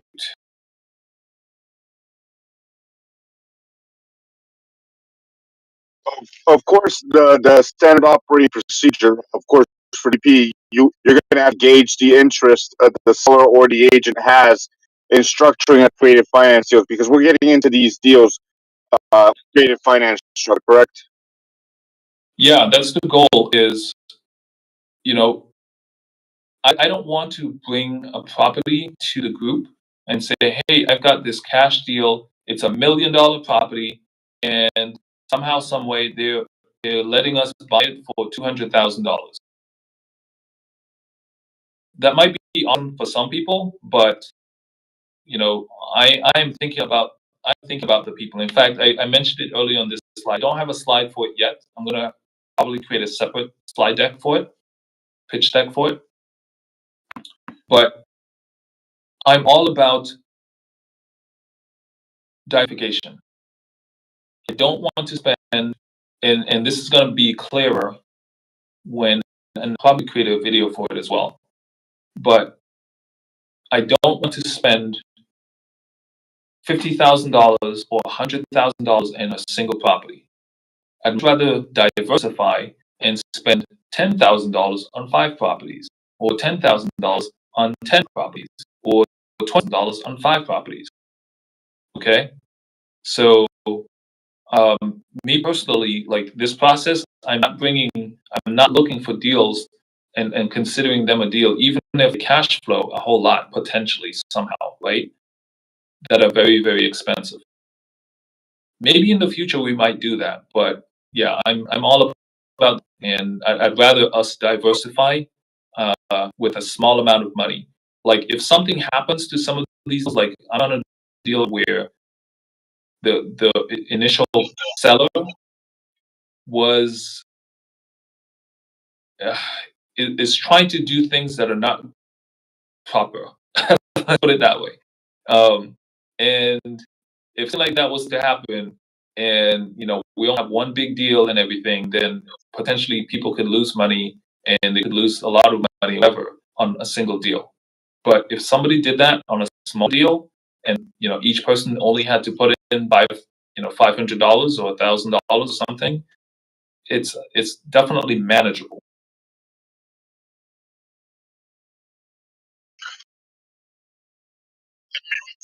A lot. I mean, the highest entry cost you consider is possibly $30K. You're looking for $10K to $20 entry cost on all your deals, correct? Yes. All right. Yeah, I used to do 30K, and that was with the assumption that, okay, if I could find a deal for 30K, and I can underwrite it and everything looks good, then I could wholesale it, or I could buy it. And then I got to the point where I realized, oh, but it's the same thing. If I bought this property for 30,000 and it needs, let's say, 10,000 or 20,000 in renovations, because I'm not going to be a slumlord. These properties are going to be awesome for people to live in. They're so awesome. People are going to want to move in. We're going to have too many people trying to get into these properties, right? So I'm going to put money into the properties. So if I got it for 30,000 and I put another 20,000 there, well, now I'm back to spending 50,000 on a single property. But if I got it for 10,000 and I put 10,000 in there, which is exactly what's going to happen in this scenario, I would have gotten it, I think, 12,000 total cost, and put 8,000 into it. Well, that's what makes it a $20,000 deal, because it's it doesn't need a ton of renovations, at least based on what I've seen with the pictures. But that's why having inspection, I want to make sure. But if it doesn't need a ton of renovations, and I put $8,000 into it, making it awesome, then like I said, people are gonna want to move in and be there, and that's the goal. Does that make sense? This example, yes, this is an example property that you have. This Lewis property. It's a single family residence. It is a duplex. Okay, so I mean that's what I want to know. What you're mostly targeting? You're mostly targeting. Really, it would be a multifamily. It's a small multifamily. Ideally, right? Not necessarily. Not necessarily. I mean, I think duplexes are awesome. Like you said, small family are awesome, but sometimes they're very hard to find. So I literally spend the time underwriting deals. Literally, I look at a ton of deals. I make a ton of calls, and I spend the time and trying to find a deal. And if it's if it's a nice looking lead, and the pictures look good, I still make the call because, there could be something that I'm not seeing. It could be, the seller, no matter what, they want a huge amount of cash. And I'm like, okay, I thought this was a deal, but it's just a lead. Move on, right? So, yeah, it's a lot of work, but I think it's going to be worth it. I mean, that's really the caveat. You got to find the proverbial needle in the haystack. Yeah, The ideal that the deal that cash flows, that has low entry fee, and all the other factors that make it an ideal deal. Correct. absolutely, absolutely. And you said it literally. I like to say there's a deal in this haystack. Let's poke the haystack and see what jumps out. So I'm glad you mentioned that.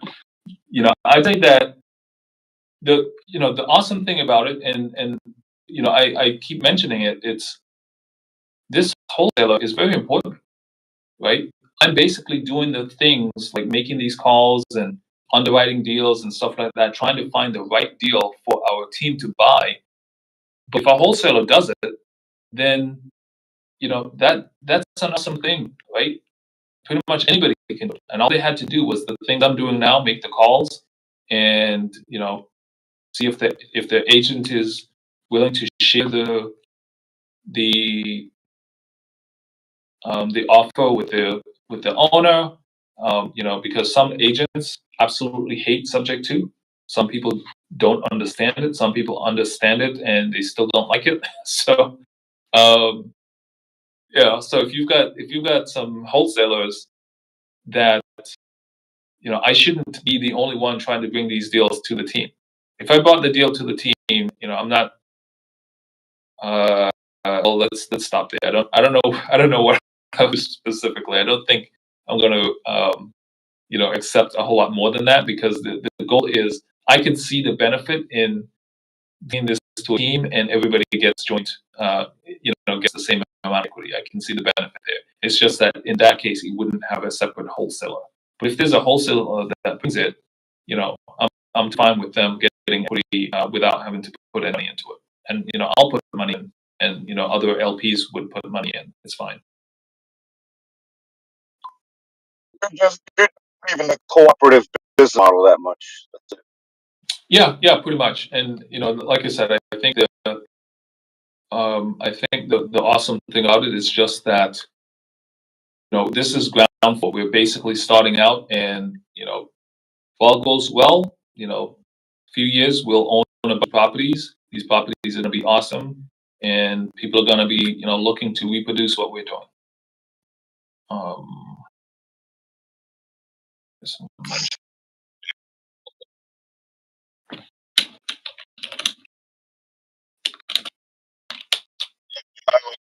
And I'm sure I know I just have to focus because I so want to be part of this team. I just love your methodology and your strategy.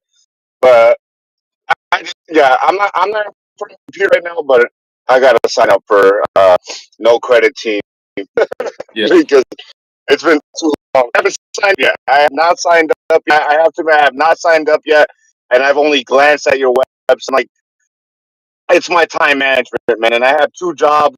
I gotta get away from this slave wagery, wavery, I should say. Yeah. And that because that's my mindset right now. Because I have two jobs, and I'm part of the gig economy right now.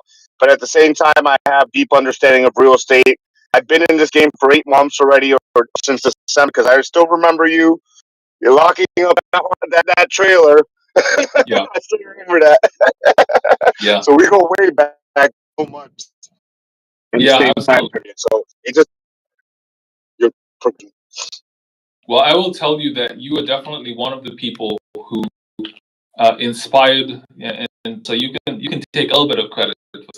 You're one of the people who inspired that, because it's those people who, like, they're wholesaling, they've got another job, they might have two, and they're trying to do this real estate thing on the side, and their goal is to find a deal, get it closed, get paid, and then become a buyer themselves, and eventually they can, become buyer and buy multiple properties and then have income coming in. And then they can, cut back on the full-time gigs and other things. Okay, cool. But guess what?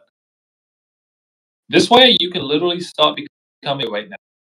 Now, the other benefit to this is because you're a joint venture partner, if we happen to get money, we're not going to take money the first year, unless we're getting so much income that it's just piling up. But any money that we get as a joint venture partner, as an equity member partner, you're literally going to share in that money as well. It's not at exit. So year 2, we've got an extra $20,000 in the bank, and we still have another $20,000 to come in. Okay, cool. Let's go ahead and share out, half of that money or whatever. You get paid right then and there. So imagine we've got 10 properties doing that. All of a sudden, you continue to be a wholesaler, and all you have to do is make those calls or find the deals and bring it to the team, and we buy together. So you don't have to put any money in. That's to the point. It's a no-brainer to me. It's like, what takes so long getting to this point? But yeah, looking forward to it. So like I said, there's No, I don't know how I inspired you, but I do thank you for those little praises. Yes, sir. Thank you very You much. basically said, hey, you've got a job, but you become a buyer someday. I'm like, why someday? Why not now? Find me a good deal, you can be a buyer with me. Of course. Yeah. I think the biggest thing for most people is, and it's my problem as well, is just the time management. If we could just set like 4 hours a day to dedicate to real estate, even if you have 2 jobs like I do. I got 2 jobs. I participate in the gig economy because I need the immediate cash. But Yeah. if you could just set 4 hours a day to just dedicate to real estate, you could be very successful. Yeah, or maybe even just 2 hours. It depends. Like if you do it together, if you try to do everything, then you need more time. But if you do it together, like in my case, I'm doing these lives, I'm sharing, I'm using my engineering skills to create websites and share. I'm using my math skills to come up with stuff like this, and to underwrite deals and make it work, and use some of the tools that I have access to and stuff like that, right? So if we work together, I think we can go further, I would think. So this is the deal. This is the deal. So some of these are kind of weird, but these pictures looks good. Property looks awesome, man. Right? This floor, you basically buff it out. I'm like, that's where some of the money is gonna go. You buff out that. Clean that up a little. Outside looks pretty stable. This picture is kind of blurry again, but hopefully everything is good. Yeah, these pictures are really blurry. So that's the goal. It just looks slightly dated. It looks slightly dated, but it looks relatively turnkey. Yeah, that's what I'm saying. I mean, imagine this property, getting it for $12K. We put $8,000 into this. This is going to be an awesome looking property. That's what I'm hoping. So we got central here. As you can see there at the top. I mean, are you kidding me? This looks like a really good deal.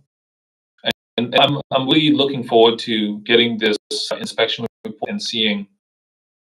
Let me switch this to grid because it's getting kind of annoying. Yeah, I'm looking forward to seeing their issues. Just to run the detail, I don't know anything about this. So it's a dude saying with this. I assume the purchase price is around $240,000. Nice. No, the purchase price is just about 110. Oh wow, that's way under. If it's a duplex, that's relatively turnkey. I undervalued St. Louis. St. Louis is a very depressed market, though, so it makes sense. Yeah, so right around there, and then like I said, it's a subject to, so our entry would be Here, this includes an assignment fee. So this, all the stuff about entry would be basically about 20,000. And again, if we got 20 people who are like, let's buy a property together, all of a sudden those 20 people are buying, are putting only $1,000 to buy this property. Are you kidding me? Why not? Now, when you make these calls as a wholesaler, you don't have to be like, oh, I'm trying to see if we can buy this property and put it on a contract and get it wholesale to to real buyers. Or I know real buyers are no, dude or lady, you are a buyer. You got a portfolio. Now you're trying to add to that portfolio. You're part of the team. You're trying to get a really good deal for the team to buy. So, of course, and the entry is basically just $1,000. 20 people. It's only 10 people still, right? It's $2,000 for those who can afford it. So that's a pretty entry. If it's a $100,000 purchase for 30%, that's a sort of 30% entry fee. Right, but remember, that might be the cost, right? But it's being split between 10 people. Oh yeah, that's true. The cooperative, yes, of course, shared equity. That's what it was, right? It's like, imagine it's a $100,000 property, and you're spending, even if it was 30,000, okay? Yeah, oh my God, there's a 30,000 entry. But the thing is, like, you are not putting in 30,000 to this property. It's still a good cash flow. Like I said, I'm not going to bring anything to the team that's not cash flowing. It's going to be cash flowing well, right? This just needs a little bit of work, right? It just needs to be cleaned up, made great. But it's a cash flow. It's a good deal. And Yes. the thing about it, though, is if I was buy this property, I'd spend, let's say, 20,000 myself. I'd make a lot of money on it, sure, but being able to help the community get their first property for $2,000, who's going to pass that up? I'm not. So it's the same thing. I think it's an awesome deal. I'm going to the community. If people are like, yeah, not interested, I don't know, maybe next time. It's like, cool, no worries. It's an awesome deal. I probably just buy it myself. That's not. Can I just say one thing? I'm just seeing the ultimate benefit of what you're doing, and what you're doing is you're stimulating the prosperity economy your own way by developing, the developer team. So it's an amazing thing you're doing. I'm saying, you're more prosperous, plus stimulating the economy. It's amazing. Yeah. Well, I don't know if I'll go that far, but I appreciate it. I think, it's amazing to me that when I look around and I'm like, for money, so it's not like I need $10,000 on every deal. I don't need to, like, this property. If it doesn't sell, it's on the Atlas right now. It's on the contract. If nobody picks it up and I don't get an assignment fee, okay, no worries, right? But at the same time, there are other people who are like, I need to get this thing sold. Otherwise, I'm going to have it and go and do something else, right? And I don't know, Dunkin' Donuts or something like used to do. They're like, okay, well, I guess it's not going to work for me because okay, cool. But guess what? If somehow we can go ahead on you into an actual end buyer now, and yes, small and cash flows enough so that the next one to spend any money at all because you're getting enough from this property to buy the next one. Great, right? And we can sort of count it. To me, to your point, I may be foregoing cash fund, but the equity itself, I'll pull I'll put that example up, right? In this case, literally, if I bought this property myself, this example, I bought this property myself, and the entry was 20,000, and I paid cash to the agent if there's an agent, to the wholesaler to a little bit of cash, and I did it myself, then I could get 70. If I'm giving a ton of this money away, I could get okay. But using this as an example and finding the next deal and the next deal and the next deal after that, they compound. So to me, that's my vision. It's like, oh, there's a network here. There's a networking effect. Get a bunch of agents that I'm working with that go and find those just like this. A bunch of wholesalers that are also part of the team that find those just, and we can sort of fan out. And by this time next year, we have 20 people looking for these kinds of deals. Man, that makes my job a whole easier. I can just sit and underwrite the deals like, oh, nice, good one. Let's underwrite it. Not going to be a deal for us, okay? And I bring it to the team like, hey, I let the numbers don't work. And man, but how I underwrite it? Oh, so it's going to make it a whole lot easier than me trying to do everything myself. Shared equity plan. That's the plan. That's the plan. We're sharing the equity, sharing the wealth. So let me say what's up to folks in the audience. Natasha, it's been a while since I've seen you. What's up? RW, I think I saw you on the earlier live. What is up? Back in the crowd. And Francisco, is audio better? Are you up? Still can't hear you. I don't know. Tasha, Central Texas. We are buying in Central Texas. We just bought a property in San Antonio about a month ago. Looking for more. It's an awesome deal. If you want to, like, drive for dollars, drive around and find a property that's not even a good one. Oh yeah, absolutely. When you say call, they're willing for me to call them at this time of night, or you want me to call them in the morning or something? What do you mean?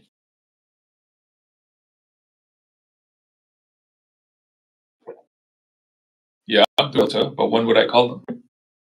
You say, could I look at one, assuming that's one, or call? They might be available now.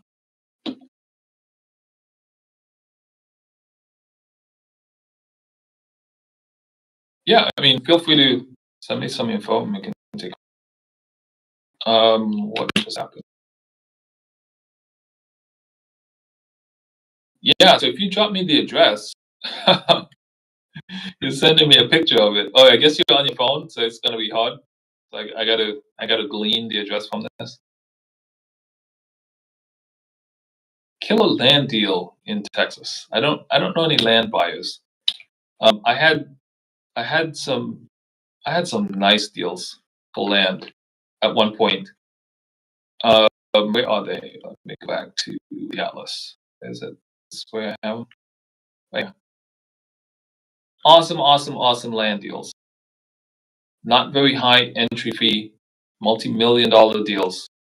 Huge number of acres, 70,000 down in this case in Austin. Huge amount of acres between Austin and Houston, and somewhere in the triangle. This one over here is the Grand Canyon. They wanted a lot more down, but still huge opportunities. But yeah, the wholesaler I was working with destroyed everything. But even if they didn't, I didn't really have any landers.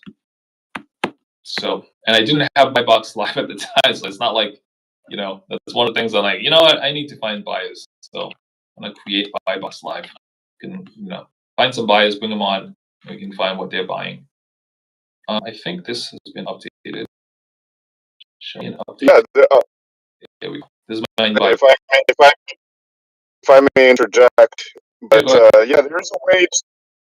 Yeah, I mean, I know you're a data researcher. And you could generate leads and data however you'd like. But yeah, it's just a quick Google search. Just find the person in the area and then call the developers up and ask for the land acquisition manager when you reach the secretary, and then you ask for, hey, I'm selling land in the area. What's your buy box?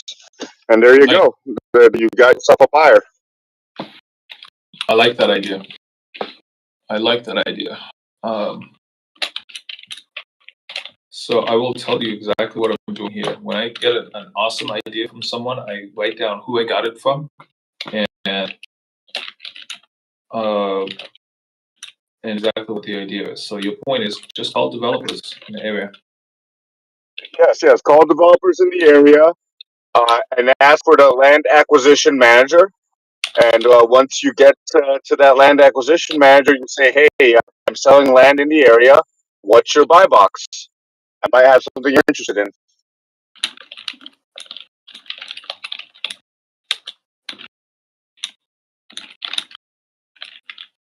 I love it. Thank you so much. And of course, it's been shared, ladies and gentlemen. You heard it first. Yeah, another great idea.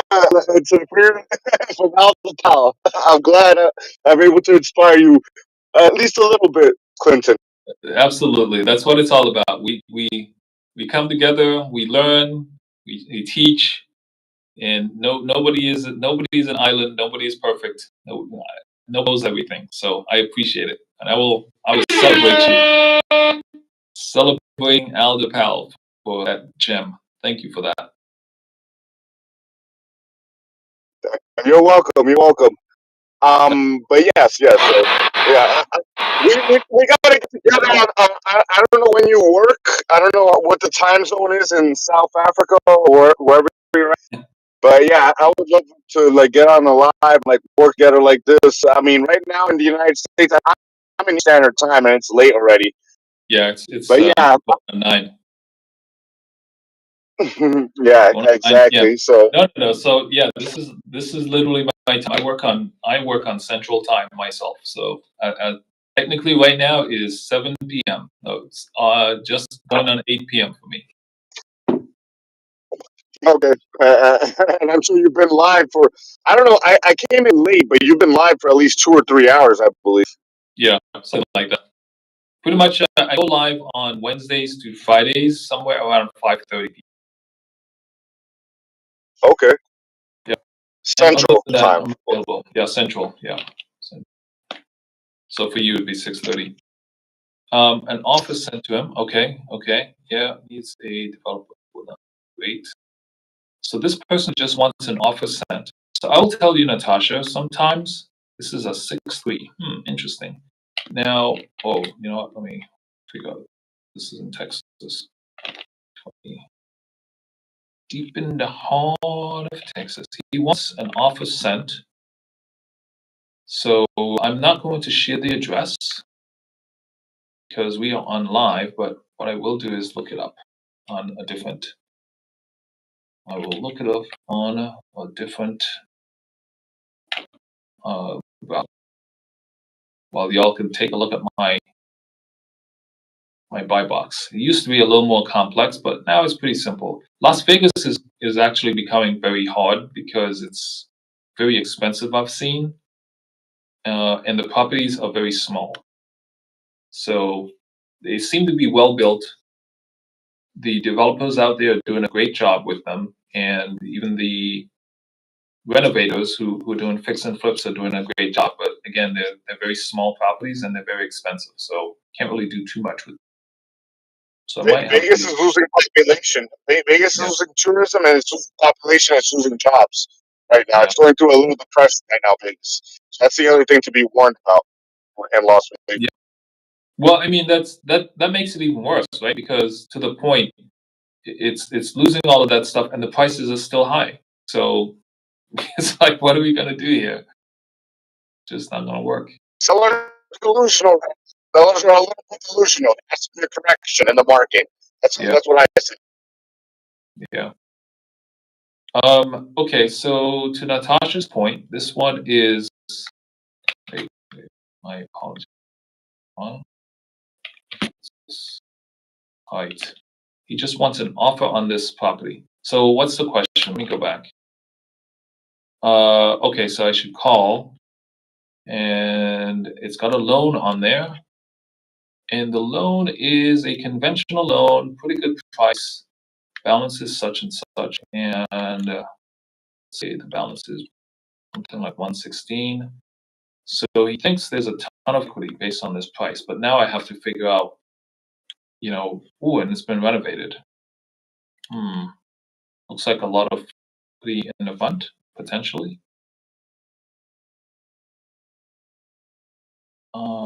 Yeah, it looks like he has a lot of land in the fund. So I might have someone who might be interested in a property like this. Let's see. Okay, and this is just a bunch of, ooh, let's go back to that one. So it looks like it's half renovated. It's a weird kind of situation. Maybe they got started and just never finished. Got started and never finished. They got a lot of work. Okay, well, it's this is another example. I guess it's going to be delusional. It is a 6.3.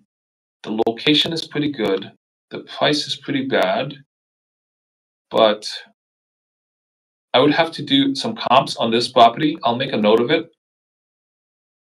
You might have to remind me because I've got a ton of properties already saved, over 200. And a lot of them are like, do I really want to go back and find what these properties are? But I'll save it on my to-do list for you, Natasha. I'm not going to do it on this live because this has been a really long one and my brain is turning to mush at this point. But I'll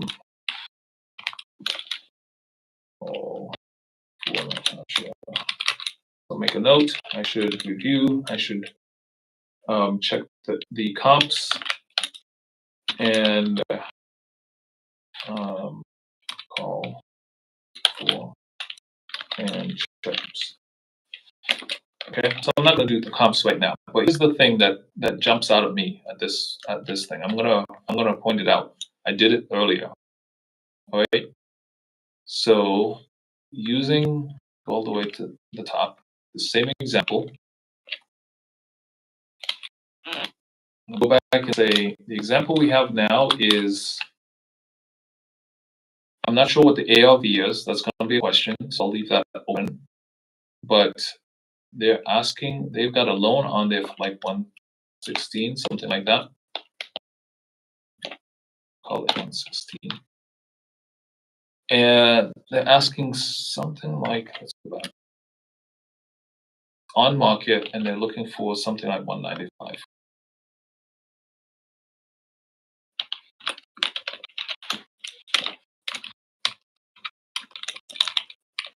Loan. And it needs renovations. By the looks of it, I would say at least 15 to 20K. So I'm going to say at least 20K renovations. Okay, so now I have to figure out, okay, well, based on the ARV, I'm going to guess and say, let's guess that the ARV is,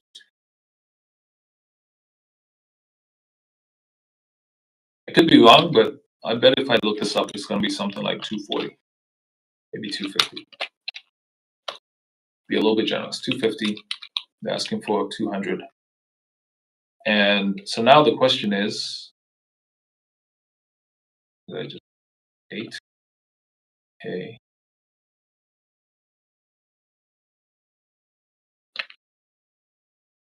Okay, so I've got this, and then I multiply that by, make that 225. Okay, multiply that by 70%, which is 0.7. Trickety trick to that is to get a quarter of 7, but and then do the opposite, but it's fine. We'll do 250 times 0.7, so 175. And so now I've got 175, 75, and then we're going to subtract our renovations of 20. and we're gonna give you an assignment of 10, but they're probably gonna want 5. But it's fine. Let's go with 5. At least 5, right? 5 plus. So we're taking this. Now we're down to 150.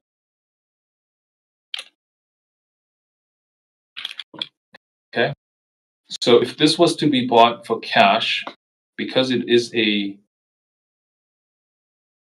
property that needs to be flipped, we're basically at 150K, and that's assuming the ALV is 250. If the ALV is less than 250, then this 200K is delusional. Okay. Now the price is delusional. I'm not saying the seller is. It's just, sometimes the price they're asking for is just not taking into account the situation of the of the market. So the situation might dictate that the price is delusional. But if it is low enough and it's more than this, then potentially someone could potentially buy this for, let's say 150 cash. They'll accept it.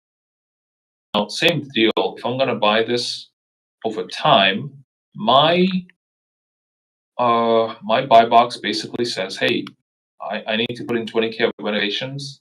That means I can't really pay anything down. But I suppose if I gave them 10,000 down, 200K, the agent wants 6K at that point. Yeah, I'd have to go back and say, like, literally my thing would be, this needs reno, and I want to put that renovation work, that money towards the renovation instead of, paying you all. So me personally, if I was to do this, I'd like, hey, can I give you all equity? If they want cash, I mean, it's just gonna be harder to do it. It's just gonna be harder to do it. But that's how I'm looking at this particular property. The location, like I said, is pretty good. The number of beds is pretty good. The size is pretty good. All of these are actually relative. And let me take another look. Looks like that's brick as well. So looks like it should sturdy house as well. Okay. So does that help?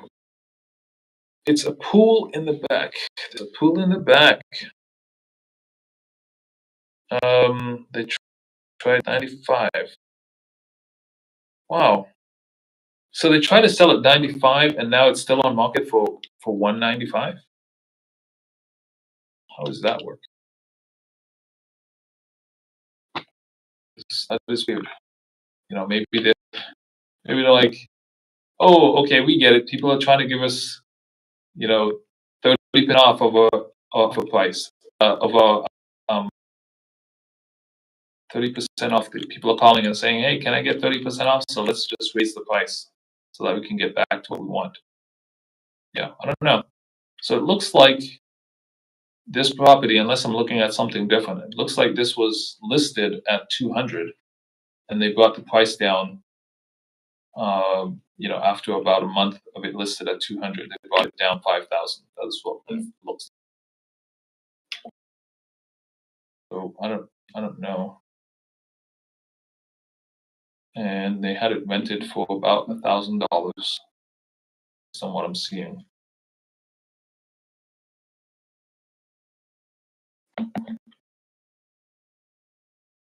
Taxes. Public tax records are always very interesting to me. Some places the properties are $1 million and the taxes are, the tax assessment is like 500K. Some places the properties are 200K and the tax assessment is 220. These things are just beyond my control. What can I say? It's very interesting though. All right, so we'll see what we can do. I guess I'll make the call and see what we can do there. Yeah, I don't see 110 on Zillow. I see 200K on Zillow. Like I said, maybe I'm just not looking. but it seems like I'm looking at the right property.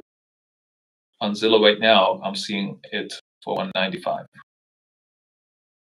So maybe you meant that they wanted it at 95. Try to get it for 95 or no? No. But there's potentially a deal here. It's going to be this potential deal here. Now here's the question. You said they might be interested in a call, so let me see. I don't know if I set up a call right now, but we should see.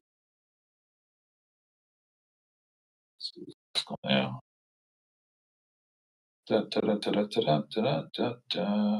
End of the day, 9 p.m.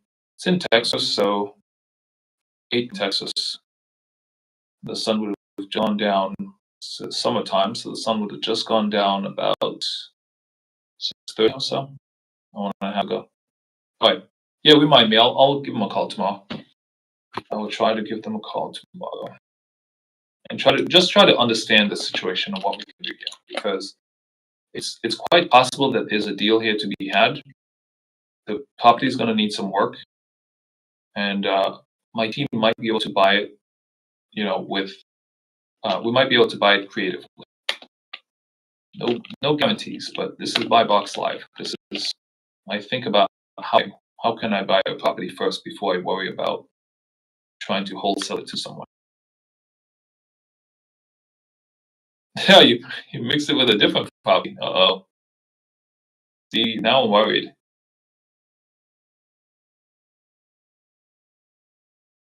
Okay, sounds good. Yeah, it's always awesome when you can find a good realtor to work with, because they recognize that, hey, this is my livelihood. I'm trying to, I'm not trying to just buy properties just to sit there, right? My goal is to actually, if I'm investing in a property, the whole point is that I'm making some kind of money out of it, right? And the seller will have a benefit. They're trying to sell a property. Hopefully they'll get paid over time. They'll get a lot of money over time. I just can't give them a ton of money up front in cash. Everybody wants, I want cash. You know what? I want cash too. So you give me cash and then I turn around and give you some. How about that? How about we do that? Everybody wants cash. But if I can pay you over time, then it gives the property some time to appreciate in value, gets to be a little bit more, and all of a sudden now there's more money that I can view as well. So, Clinton, I just wanted to say, I just wanted to bid adieu, but I just want to express my gratitude for all the value and knowledge that you have dropped today, and thank you so much for all your hard work and I really appreciate it. Thank you. Have a good night. All right, sounds good. Thanks so much. Take care. Francisco, I don't know what happened, my guy. It's all downhill. All right, so Andrew, thanks for coming up and requesting some help, getting some info. We got some good content out of it, hopefully. Drake and RW, thank you all for joining me tonight. I will go ahead and end the live. Feel free to check us out at buyboxlive.com. buyboxlive.com. And then on here, the link to I actually have Buybox Live on X and Instagram and also YouTube. So on YouTube, you can search for Buybox Live, but also go to buyboxlive.com and click on this link. And then if you need to reach me, you can send me an email here. And this is what I was saying. I completely forgot about that. But yeah, I would have been saying this to Al. Is you can there's a link right there. You can email me. You can email me. You can sign up for, and I think some of the other websites I have links on them as well. Yep. But I give away a lot of free stuff. You look at my bio, look at my profile, and you see a bunch of websites that I just make available for free. Because to me, it's fun, man. It's fun. I'm not starving, thankfully. By the grace of God, I'm not starving right now, and being able to help people is really a lot of fun. And you will find this is not religious advice, not religious advice, but in my experience, when you are giving stuff away, you know, the smile that you get internally comes from seeing smiles on other people's faces, and they're shocked and they're like, "Wow, wait, is this a scam?" No, dude, it's yours. It's free. How can it be a scam if it's free? You know, like I'm not asking you for anything. I'm giving it away. I'm giving away this information, this knowledge. And hopefully we can all be better, and hopefully the aides will appreciate us more, all of us, not just the ones who come on and say, "Hey, I want to buy this property," and they have really no intention of it, and they don't really have an avenue to do it. Hopefully we can turn the tides and get agents to like us a little bit better, a little bit more. But anyway, here I am, Linda Colombo. I did say I'm leaving, so one more thing. I'm out of here. I'm out of here. Thank you all for joining me tonight on BuyBox Live. With that, we're going to call it to a close today. It's been a long